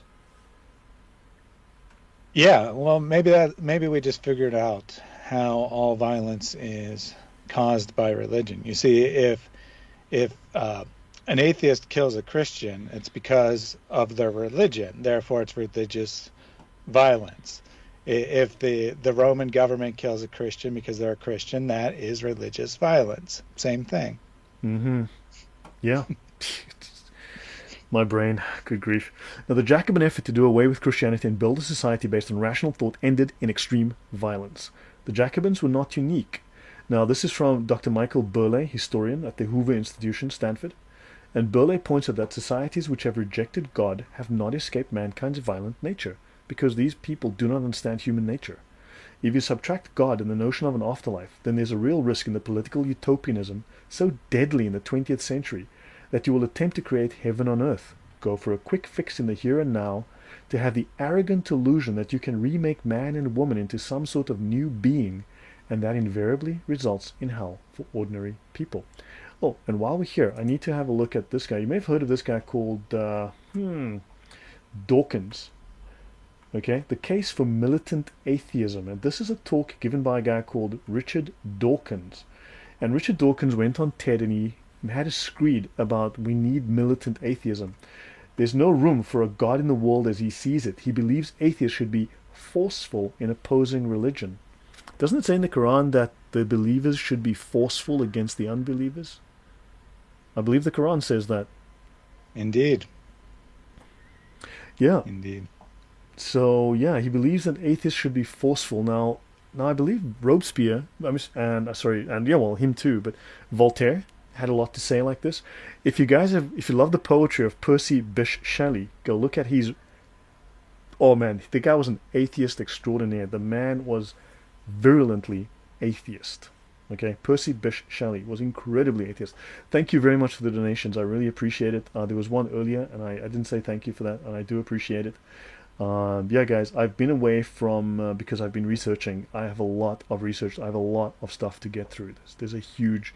I've read it over 100 slides. I've got two presentations finished. I've got one that's almost finished. I've got a couple that are starting and ready. There's a lot to unpack here, but you'd be shocked to see. I mean, we're gonna. I mean, seriously, the case here is so strong. So that's good old Dawkins for you. Remember, this is Dawkins and militant atheism. Atheists must aggressively fight. Okay? And then others have wondered whether his strident approach could do more harm. Well, we've seen the harm that it does. So thanks, Richard. So, and this invariably, this effort to remake man results in hell for ordinary people. Yeah, Thaddeus, your thoughts? Yeah, I mean, it's funny hearing Dawkins say, we gotta use violence if necessary to instill atheism. That'll solve all the problems of violence in the world. Yeah, you got to wonder about that. So let me see how far we're going to go down this road because, yeah, I got to see now. Okay, yeah, we have that. Yeah, we're going to see, guys. Audience, should I continue or should I call it at 2 hours? The question's up to you because we actually the numbers watching have actually increased, so that's great. Guys, okay, Marxist utopia based on reason. So Marx is a well-known secular humanist as well as atheist, of course. Now, notice everyone says it's the opium of the people, but you've got to look deeper into what was said. Now, religion is the sigh of the oppressed creature. It is the heart of a heartless world and the soul of soulless conditions. It is the opium of the people. But notice Robespierre tells us that, look, you can't give man nothing. You got to give them something. So they made up a religion to give people. Mm-hmm. Because they actually want the religion. Their souls need to be fed by something. Right, so now, and he says, in communist society, it is possible for me to do one thing today and another tomorrow, to hunt in the morning, fish in the afternoon, rear cattle in the evening, criticize after dinner, just as I have a mind without ever becoming hunter, fisherman, herdsman, or critic. We'd get to explore all the different parts of ourselves, our creativity, our intellect, our gentleness, and our ferocity, and everyone would have a bit of time to do philosophy. Remember when I opened with the Congresswoman? That's exactly the same sentiment expressed by the pagans 2,400 years ago. Marx is returning us to paganism. Thank you, Nicholas. I so appreciate it. Yeah, I saw the Aquinas Just War theory. Actually, that's outside the scope of this and the upcoming talks that I have in mind. But yeah, the Aquinas Just War theory, yeah, that's... Obviously, the thing is, look, Jesus was not a warrior. Jesus did not preach any kind of violence. But do understand that government is something that is required even by the New Testament, right? We have to have courts, we have to have justice, and also for you to stand aside when people are being killed, that is sinful. You are not doing anything to head off evil, right? You're not taking responsibility for dealing with that, and therefore if you have a government, and we're supposed to have government, supposed to have nations, borders, right? You therefore have a right, a natural law right. And remember, it doesn't say thou shalt not kill, it says thou shalt not murder. You do have a right to protect others. You do have the right to protect your country, your civilization. So that is outside of the scope of Christianity, but government should be shaped by Christian morality. Am I making sense, Thaddeus? And the Christians struggled with we need to go to war to defend our brothers and sisters and our lands, but we're Christians, we don't want to. But they realize, look, it's one of as a moral duty, we need to, because if we don't stop these people, they will kill us all. They will wipe us out and they will take everything. And this is not moral either. You have a right to exist. Your thoughts, Thaddeus? Yeah, it's definitely one of the questions that there has been some struggle throughout the Christian history of, kind of finding the right balance. So, if you look at either extreme, then you're going to have, it's going to clearly create some huge problems. Like, you look at the atheist interpretation that the Christians always are just waging war and blah, blah, blah. Well, that doesn't match with reality. It doesn't match with Scripture. But, you look at the other extreme and say that Christians should be completely pacifist all the time. And you find very few people throughout history who have supported that. And, it's an obvious problem, because if you're pacifist and someone else isn't, well, congratulations. You're now their servants or slaves, depending on how they view you. Before you go on, I did want to comment on the last line from this Marx quote here, that we get to explore all the different parts of ourselves, our creativity, our intellect, our gentleness, and our ferocity. Doesn't this sound just like the modern ideal? That explore who you are, find out who you truly are. Uh, really sounds pretty similar to me. Yeah, it sounds really good. Yeah, exactly. Well, yeah, Exactly. it definitely it sounds good on the surface. I mean, it's hard to object to someone saying that. Yeah, of course you should find out who you are. Of course you should explore yourself. Uh, the quiet part is where you get into trouble. Where what does that mean? Well, that means you get to define your own morals. That means you get to define what's right and wrong. You get to be freed from Yeah. all this horrible bounds that religion has put on you, and you get to decide for yourself what you get to You do. know, he was very vague in some of his philosophy. So, for instance, people say, look, he spoke of communism, and communism is the end state, it's the end goal. Socialism is the vehicle to get you to this Garden of Eden of communism. And then he's very vague about, he and Engels are very vague about what exactly, at least originally, he's very vague about what is communism, what will it be? Because that is when the state withers away and you end up in this perfect government, right? The state just runs itself somehow. And people asked him, so what is the end state? How does it happen? How does it come about? He had no idea, had no clue. And he said, it's not for me to write recipes for people of the future. Like, okay, yeah. So, anywho, so in his doctoral thesis, Marx proclaims that in the country of reason, the existence of God cannot have any meaning. He says what? In the country of reason, it is an area in which God's existence ceases. Now, we saw in France, we've seen in the Soviet Union, we've seen in Pol Pot's country, we've seen in Mao's country, where when they removed God, they had slaughter. They quite bluntly had slaughter and chaos, right? And you may notice that secular humanist language very closely resembles Marxism because he was a secular humanist as well. Now, there are three postulates. So this is okay. So there's metaphysical or dialectical materialism, which considers matter as the supreme and unique cause of everything. And man is considered, though, the supreme being, although matter is matter, so but man is the supreme matter, I guess. And everything is deterministic, although, yeah, so in other words, just atoms banging together give you thoughts. There's no soul that animates you. Mhm. There's historical materialism because in Marxism, history is the thing that drives progress, right? According to which the economic factor is the principal and decisive factor, and the economic structure is the carrying structure of all other structures that fly. It just makes my head hurt. And then absolute humanism. Oh my gosh, hey, Marx was a humanist too, which sets man at the summit of the cosmos. Man is the supreme being. That's a little Gnostic. That's a little occultic. And that's what the Nazis believed. It's what the Marxists believe. It's what the fascists believe. It's what the Gnostics believed. So, yeah, anyway, yeah, your thoughts, that is? Yeah, I mean, the number two there, this is what we associate with communism, with Marxism, is the end of private property and whatnot. We rarely realize that there are three aspects that go hand in hand. That we don't think that we think of it as just a purely economical uh, principle or proposal Hmm. or whatever you want to call it. Where in reality, it's a complete political system that seeks to control every aspect of your life. That sounds a little Yeah, familiar. and in his judgment, religion was the thing that suppresses your greatness. Religion suppresses your talent. Religion suppresses your ability. You must remove religion. You must destroy religion. You must destroy the church so that man can become aware of his greatness, his dignity, his godhood. Religion is the thing that is removing it. But these guys, don't forget. Now, I mean, once you go into the stuff, they want you all to wear the same clothes, eat the same food. It's just nuts. The sheer amount of control. Now, Marx, I'm not going to go into depth on this because let's just say he didn't like him some Jews either. Okay, but religion does not constitute the foundation, but the phenomenon of worldly limitation. Okay, uh, we explain the religious subjection of free citizens with their earthly subjection. We affirm that they will suppress their religious limitation as soon as they've suppressed. In other words, once they find reason, religion will just vanish. Once they are socialist, religion will vanish and people will suddenly flourish. Everything will be awesome, right? And religion expresses man's failure to reach his own greatness. In other words, you are held back because of religion. When man achieves his greatness, the religious phenomenon will disappear. So there you go.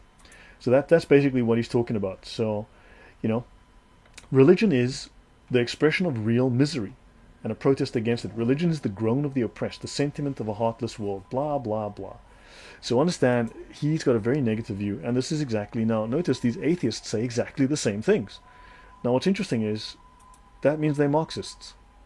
And Marx, he was the progenitor of genocides, of the most totalitarian governments to ever exist. Your thoughts, Thaddeus? Well, to borrow from earlier, the response here is that Marx is naïf, right? Yeah. That well, he may have said some things that were correct, but that doesn't mean that other things that he said are also correct, and which I mean is true, but we're actually quoting the exact things that you agree with, and those are his core tenets. So it does seem like you are pretty Marxist. Maybe you don't think that the government should eliminate private property or something. You throw out one principle, but Yeah. absolutely, that third principle there of man becoming his own God, we see that this is the dominant position in secular society today. This is the position that's being pushed by Hmm. the media, the education system, whatnot. And they don't use those terms. They make it subtle, But it's but it Marxist. absolutely I is said what they they're are doing. communism's useful idiots, and they are communism's useful idiots. Exactly. Yeah, Now, exactly. That's a great way of putting it. They might not say they adhere to the doctrines, and they might not think they do, but they are serving the purpose nonetheless. yeah. Now, this is from, okay, it's from the Roman Catholic Church, guys. So bring out your conspiracy theories and hatred. Knock yourselves out in the comments. But in Christianity, man raised to the dignity of God's Son becomes greater and not smaller, freer and not more enslaved, nobler and not more petty, more serene and not more tormented. The Christian, in fact, is a man who, knowing that he is infinitely loved by God, knows that he has become infinitely great. Right, so this is the newspaper of the Catholic Church. This is from 1978, when the Pope was actually. There was a time when the question, is the Pope Catholic, was just a joke. Now it's actually a very, very serious question.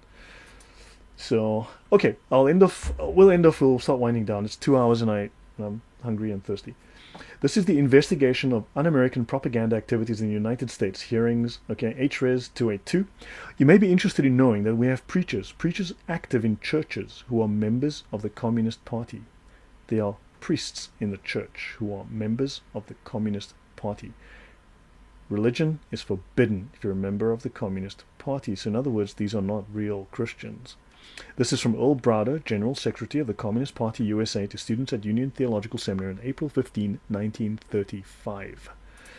This is from within this document. Mr. Matthews, not today, Mr. Congressman. They have taken over not only the Patriots and the Constitution, but also the Bible. Mr. Starnes, you do not mean to say that the Communist Party today is working in the churches? Mr. Matthews, well, I would boldly say that, on the basis of their very widespread appeal to the churches. Mr. Starnes, have you any statements by any leaders of the Communist Party or any documentary evidence that they are trying to infiltrate our churches? I have Earl Browder's book, Communism in the United States, which contains an address which he delivered, and it says you may be interested in knowing that we have preachers active in churches who are members of the Communist Party. So this is a well-known fact. And now we've already spoken about the communist. Your thoughts, Thaddeus? Yeah, well,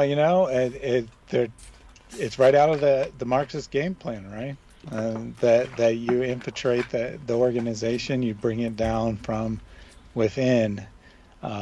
The history of the United States rooting out communism, of course, has a very bad reputation, a bad name nowadays because of all the people that they went after that probably had nothing to do with But he was communism. right. No. He was right. It was worse than they made out. The problem actually turned out to be far worse. I mean, if you look at, well, what was his name? What was the name of that senator that had the Inquisition that going? Yeah, name's escaping me at the moment. Yeah, me too. But he was right. He was not wrong. Um, so I'll skip over this. We've already covered that. Now, notice this: communism and atheism, same root. So I'm going to try and rush through and try and see how far we get. But when the era of communist rule began in Russia in 1917, thanks, Nicholas. I'll keep going for a little bit. Religion was seen as a hindrance to a thriving socialist society, as we saw from his own writings. Karl Marx, the author of the Communist Manifesto, declared, "Communism begins where atheism begins." They're twins. communism and atheism are twins. Mm-hmm. And he says, my object in life is to dethrone God and destroy capitalism. So those are two aims. So these atheists also want to dethrone God. And many of them are socialists. Therefore, they want to destroy capitalism. They want to destroy Western institutions, Western values. McCarthy, Senator McCarthy. Now, he was 100% correct. McCarthy understated the problem. Yes, thank you, yeah. So now, remember, we've mentioned that, so we'll continue here. Now, this is Stalin, who was a Christian. This is from Stalin's era, I believe, and this is them throwing Jesus away because they want industry without God, science without God, and technology without God. Right? So, and notice they're active sympathizers in the United States. This goes way back, but believe me, these people were very, very active. Right? And now also the Soviet governments also, they had very active programs in atheism, right? Which are today carried out by the American Humanist Association and others. They are giving up the idea of immortality because they have the chance to lead happy and abundant lives on this earth. They no longer require the moral sanctions of Christianity. The principles of Marxism are providing them with an all-inclusive and integrated code of life. Do we know of a religion that's an all-inclusive and integrated way of life that we've might have spoken about on this channel, Thaddeus? Yeah, I think we can think of one. Yeah, and it unifies the whole country and also the individual. Oh, it's like there's a religion that I know. It starts with an I. I can never think of the name. There's a guy called Muhammad that runs it. That's also a all-inclusive and integrated way of life. Yes, Islam. There's someone in the chat found it. So the anti-religious campaign has been successful, and also notice they had a union of militant atheists, known as also as the League of Militant Atheists. And of course, they killed people, they hurt people, they imprisoned people, they terrorized people, and I believe there was a guy called Richard Dawkins that said we need to organize as militant atheists. Wonder where Dawkins got that idea. Is he a communist? I gotta wonder. So, you see, its recruits are given systematic instruction in anti-religious theory, and so on and so on and so on. So these socialists, these atheists, all seem to have the same ideas. And notice the secular humanist religion. Now, this is the World Religions Reader, and it provides, real quick, yeah? On that last slide, could you say that they are trained in Dawa? Yes, they are. They are given systematic instruction in anti-religious theory, just as they are in other communist doctrines. They are Dawa trained. Yes. 100%. Thank you for that. Good catch. Good catch. I missed that one. Yes. Yeah. And strangely, they tend to use the same arguments as the actual Dawa. They do. People, so. Fascinating. I wonder if it comes from the same source. And notice now, this is a World Religions Reader. It's an encyclopedia. It's a comprehensive exploration of the teachings and beliefs of the world's living faiths. Oh, and the first one on the list is secular humanism. I thought it's not a religion. Okay. Well, in name, maybe, although we're going to see that's not even true. Yeah. But yeah. In practice, it certainly is. Okay, yeah. So now, notice, so humanism is considered religion, at least in the book, A World Religions Reader. Okay, secular humanism is on top of the list. It's number one. Now, humanist groups like the ACLU and other liberal groups, okay, they file lawsuits to stop students from praying in cafeterias and stop praying at sports games, and they sue.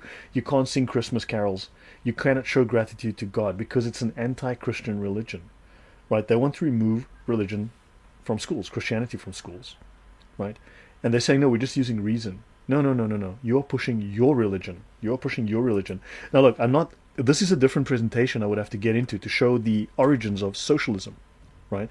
And you will see it was founded as a religion. But I'm trying to give a general overview now. So, now humanists do argue that they do not force their beliefs on people. But notice Dr. Noble here. Humanists preach a faith every bit as dogmatic as Christianity. Moral relativism is foundational for secular humanist ethics. Spontaneous generation and evolution are basic to their biology. Naturalism is foundational to their philosophy, and atheism is their theological perspective. Now, here's an interesting thing that maybe you guys don't know. The U.S. Supreme Court has validated the claim that humanism is a religion. The United States Supreme Court has ruled that humanism, and this was at their request, by the way. In 1961, the Supreme Court handed down the blah blah rulings decision regarding a Maryland notary public who was initially disqualified from office because he would not declare belief in God, because he wouldn't swear on the Bible, right? So what is his allegiance? Now we got to ask, what is his allegiance to? Satan? But the court ruled in his favor. It argued that theistic religions that believe in one God, could not be favored by the court over non-theistic religions. And then it added a footnote. The footnote, written by Justice Hugo Black, elaborates the point. Among religions in this country which do not teach what would generally be considered a belief in the existence of God are Buddhism, Taoism, ethical culture, secular humanism, and others. So secular humanism is a religion. It is legally considered a religion. Okay? So they're in an all-out campaign to eradicate Christianity in the favor of their religious humanism. They're enforcing a non-theistic state religion. They're not trying to be reasonable. They're enforcing their philosophy, their religious philosophy. Your thoughts, Thaddeus, before I go on? Yeah, I think you absolutely nailed it there. And Villainous said something similar, that it's not about, there being no religion in school. It's about replacing Christianity with humanism. Because the moral principles, if you want to call them that, of humanism are absolutely taught. And if you try to, say what is God's place in this or anything along those lines, even a very generic theism, that's not Christianity. It's like, you can't teach religion in school. You can only teach non-religion as a replacement for religion. Except, let's continue. As we're demonstrating, it's really a religion. But as they would say, exactly. You can only teach non-religion, reason. But actually, theirs is the religion of reason. Their worship of reason, right? The worship of themselves. Now notice, also this, that in the last days perilous times shall come, for men shall be lovers of their own selves. The people. They must worship the people. Worship man in the image of man. Right? So understand, this is 2 Timothy 3, 1-4. Now, Romans also talks about Romans 1, 18-25. When men reject divinely revealed truth and cast off the restraints of the fear of Elohim and walking in his word, they turn to worshipping the creation. Animals, the earth, the universe. Well, you're going to destroy the earth. Go green, right? Instead of the creator, and end up worshipping their own bodies, sexual lust. The result is moral depravity, sexual perversion, and licentiousness. We saw that in the French Revolution, right? And they cannot discern between good and evil in their thinking. They lose judgment. Now, interesting. So, Romans 1, I'm not going to go into that now. I'm going to skip this for the moment and skip this slide, but let's have a look at the United States Court of Appeals for the D.C. Circuit. Daniel Barker, Patrick, blah, blah, blah. The government must treat atheism as favorably as theistic religion. What is true of atheism is equally true of humanism. And recognizing secular humanism as religion for First Amendment purposes, non-theistic ethical society qualified for tax exemption as a church. The name of that organization, the American Humanist Association. And treating humanism as a religion for Establishment Clause and Equal Protection Clause, and the prison department has violated both by refusing to recognize humanism, which is atheist, on the same terms as theistic faith, and recognizing that humanism is a religion for Establishment Clause and Equal Protection Clause purposes. The Supreme Court has held that secular humanism is a religion. Now, sadly, we know secular humanists. I've done shows with secular humanists, and it's a religion. It's not an... Go on. I agree completely with the court here that, especially secular humanism, but atheism in general as well, is just as much a religion as Christianity or any other religion. It's just a replacement. It has different beliefs, absolutely, but it has unsupported beliefs. It has a sense of social cohesion. It has, incentives to draw people in. It proselytizes. It does every single thing that a religion does, while declaring itself to not be a one. Religion. Yeah, so guys, I'm going to end in the next few minutes. It's time to call it a day here. We've gone a bit longer than I anticipated, but let's have a quick look. This is the Humanist Manifesto. This is the American Humanist Association, good without a God, right? Advocating progressive values. Now, we've seen these progressive values. The French Revolution showed us those progressive values, and these socialist governments. Equality, for humanists, atheists, and free thinkers. There you go. Someone said earlier that they made themselves free thinkers. Let's have a look for the word religio. Just a brief run through here. Notice they say here in their manifesto, religious humanism may be better understood, blah, blah. Religious humanism? Now, they have a lot of mentions of the word religious here, but they are religious humanists. Hold on, the American Humanist Association is admitting that they are religious humanists? My oh my, let's go to the eighth three. Religious humanism wants to realize human personality. Like, didn't Marx talk about how humans will be able to realize themselves in the communist realm? Thaddeus, do you remember something him saying like that? Yes. Yeah. So yeah, so notice religious looks like this is Marxist 101. Okay? That's so there you go. This is a religion. So now this has been replaced by Humanist Manifesto 3. Let's go to Humanist Manifesto 2. The word religion does appear quite often again. Religious, religious, religious. Notice many kinds of humanism exist, okay? The varieties and emphases of natural humanism include scientific humanism, and don't forget scientific socialism, because it's a science, ethical, democratic, religious, and Marxist humanism. Oh my golly, they're openly admitting it. And okay, in the best sense, religion, they talk about religion all the time, but what is interesting is you want to look at this here. We, the undersigned, while not necessarily endorsing every detail of our own manifesto, we pledge our general support, except when we don't support it, and except when it's inconvenient. But these, for the future of mankind, we've got these vague ideas that we don't quite believe that we think are going to be great for you. These affirmations are not a final credo or dogma, but an expression of a living and growing faith. Fascinating, people. It's a faith. Let's have a look here. Those who signed the Humanist Manifesto disclaim that they are setting forth a binding credo. In other words, murder is bad today, but tomorrow we're changing our minds. Oh, yeah, we wanted to diddle your 3-year-old, but we think it's bad because people are watching, but tomorrow we might really change our mind, and we might pass a law that diddling your 3-year-old is legal because morals change, right? Society changes. This is not a binding credo.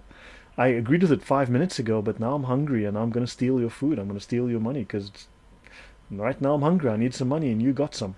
Your thoughts, Thaddeus? Well, I do find it quite humorous that you're signing a statement that, the purpose of signing the statement is to say that you agree with what the statement says. And then one of the clauses of the statement is, we don't necessarily agree with what the statement says. So what was the point of having a statement to begin with? I don't know.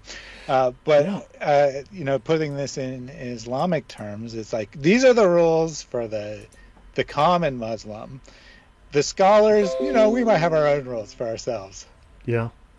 Oh my, there's the fellowship of religious humanists. Would someone please tell the humanists that there's humanists that are doing it wrong? Right? Yeah. So guys, so I'll end here. This is not the final slides, but yeah, there's more to this, but do understand that hopefully you've learned something new. Hopefully you've learned something interesting. This is a big data dump. I went further than I anticipated. But I'll leave it at that. Any last questions? And Thaddeus, any thoughts from you? Yeah, well, I'll just conclude with the thought that, there are technically atheists who say that there is no such thing as moral principles and moral value and actually follow that up. But 90+% of atheists would put themselves in this humanist category where they want to adhere to, for the most part, traditional moral values while having no basis for them, having no intellectual basis, believing them with pure faith, if you will. And I've met many young people who are extremely, extremely passionate about their so-called moral values, their wokest agenda, if you want to put it differently, and it doesn't matter that there's no actual basis to this. It's not about reason. For most people who reject God, it's about rejecting the Christian moral precepts and replacing them with different moral precepts. It's not about being reasonable and rational, except when they want to make themselves feel better. They say, well, I am smarter than everyone else because I rejected Christianity. And then I replaced it with something that I have no basis to believe in. Yeah. No, so guys, this is my first live run through of this material. There's a lot more of it. There's so much to be unpacked and uncovered here, but hopefully you can realize now there's a very strong relationship between Marx and communism, socialism, atheism and irrationality. And we can see how this, we can start to see how this has played out through history, right? That it's immediately led to what we would term moral corruption. It's immediately led to licentiousness, debauchery, and yeah, it is violent, it is intolerant, and it preaches intolerance. If you read the writings of Percy Bysshe Shelley, I mean, I used to love his poetry when I was younger. I used to read his stuff. Now I realize the man was a complete out and out bigot. He was hateful. He was aggressive. He was angry. He hated the church. He was indoctrinated by hate preachers, right? Voltaire. I mean, these people all over the place. They don't have a clue. You got to read. Once you start reading their philosophies, these people are so insane and so contradictory. Just babbling insane people. Yeah. Yeah. So thank you. He never returned his horse. Thank you very much for that. Yeah. There's more to come on this. Yeah. If I may say something really quick, Lloyd recently enabled channel memberships. I definitely encourage you to join that if you are finding his material useful. I know that it's not for everyone, but it really does help a lot. Lloyd puts in countless hours into these. He's probably paid like 5 cents an hour or something to do this research. Clearly not about the money, but it definitely helps to have that financial support. So I encourage people to sign up for that. And also, Lloyd will be on my channel next weekend to look at racism in Islam. So we're not dropping Islam. We're just adding atheism as a additional subject that we're talking about. Thank you very much. Actually, you know what? Maybe let me show you guys one bonus slide before I go. I'm just going to bring up. This is part of a presentation called Socialism and the Socialist Religion. Let me actually I'm just going to show you guys the raw slides right there. Thank you very much for that, Thaddeus. I much appreciate it. Let's just go here. Socialist religion to secular humanist religion. Okay. And you need to see this here. Okay. This is the origin of the socialist religion. Socialisme is a term coined in the 1820s. The idea is older than that, understand, but it's created by a French social theorist, one of the chief founders of socialism was originally called Christian socialism. It was a form of scientific Christianity. Okay? So, in his major work, Nouveau Christianisme, the New Christianity, he proclaimed a brotherhood of man, so everyone's equal, that must accompany the scientific organization of industry and society. So this was scientific Christianity, apparently. It was a new Christianity, right? And he wanted to abolish private property. I wonder where he got that idea. And he also created and inspired the science of sociology through a guy called Auguste Comte. So this is a guy called Claude Henry, or Henry de Saint-Simon. Okay, Henry Saint-Simon. Now, what is fascinating about this guy, this fool here, let me just get this up here. Right, so he proposed that scientists take the place of priests in the social order. In other words, creating a technocracy. I'm still busy working on these slides, so they're not finally yet. And then, of course, he tried to kill himself because the guy wasn't exactly mentally stable. And this man had huge impact, okay? So he advocated that businessmen and other industrial leaders would control society. Does that sound familiar today? And notice this also happens to be the seed of fascism. It's on the left. Okay, and the spiritual direction of society would be in the hands of scientists. The scientists were the new priests, and they would take the place occupied by the Roman Catholic Church. It wasn't abolition of religion, it was replacement of religion with this new scientific religion, right? So an industrial state directed by modern science and would be organized for productive labor. In other words, you'd be a slave. And yeah, so this guy, notice in his best-known work, The New Christianity takes the form of religion concerned with the plight of the poor. The poor are just a political football. You didn't solve the problem of poverty, we're going to solve it. Christianity didn't solve poverty, we're going to solve it. Oh my God, they're still poor. Oh my God, the problem is not solved. We need more money. We need to solve this. We need to deal with the poor. And notice here, the term Christian socialism was then taken by these Brits in failed Britannia. The purpose was to vindicate for the kingdom of Christ its true authority over the realms of industry and trade, for socialism its true character as the great Christian revolution of the 19th century.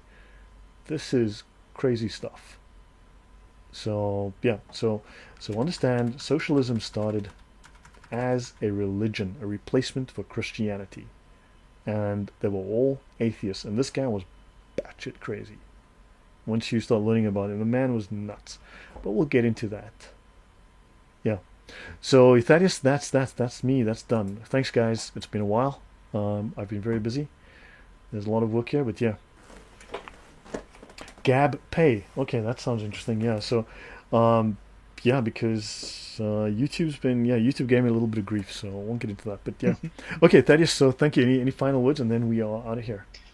No, just thank you everyone for joining today. If you have some feedback, please leave that in the chat. Obviously, this is the first time Lloyd's done this material, so whatever feedback you have, positive or negative, would be appreciated. Let us know what you want to see more of and what you've seen enough of.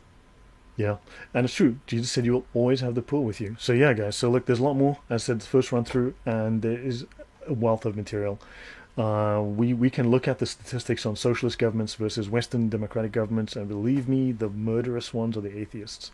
So, guys, thank you very much, and we will see you next time. I'm glad that the streaming worked well. Thank you, Villainous. Much appreciated. Right, guys. Yeah, leave your comments in the chat for those who'd like to sign up. This takes hours. You have no idea how many hours of work this is. But thank you, guys. Take care. Good night. Bye bye. God bless. God bless.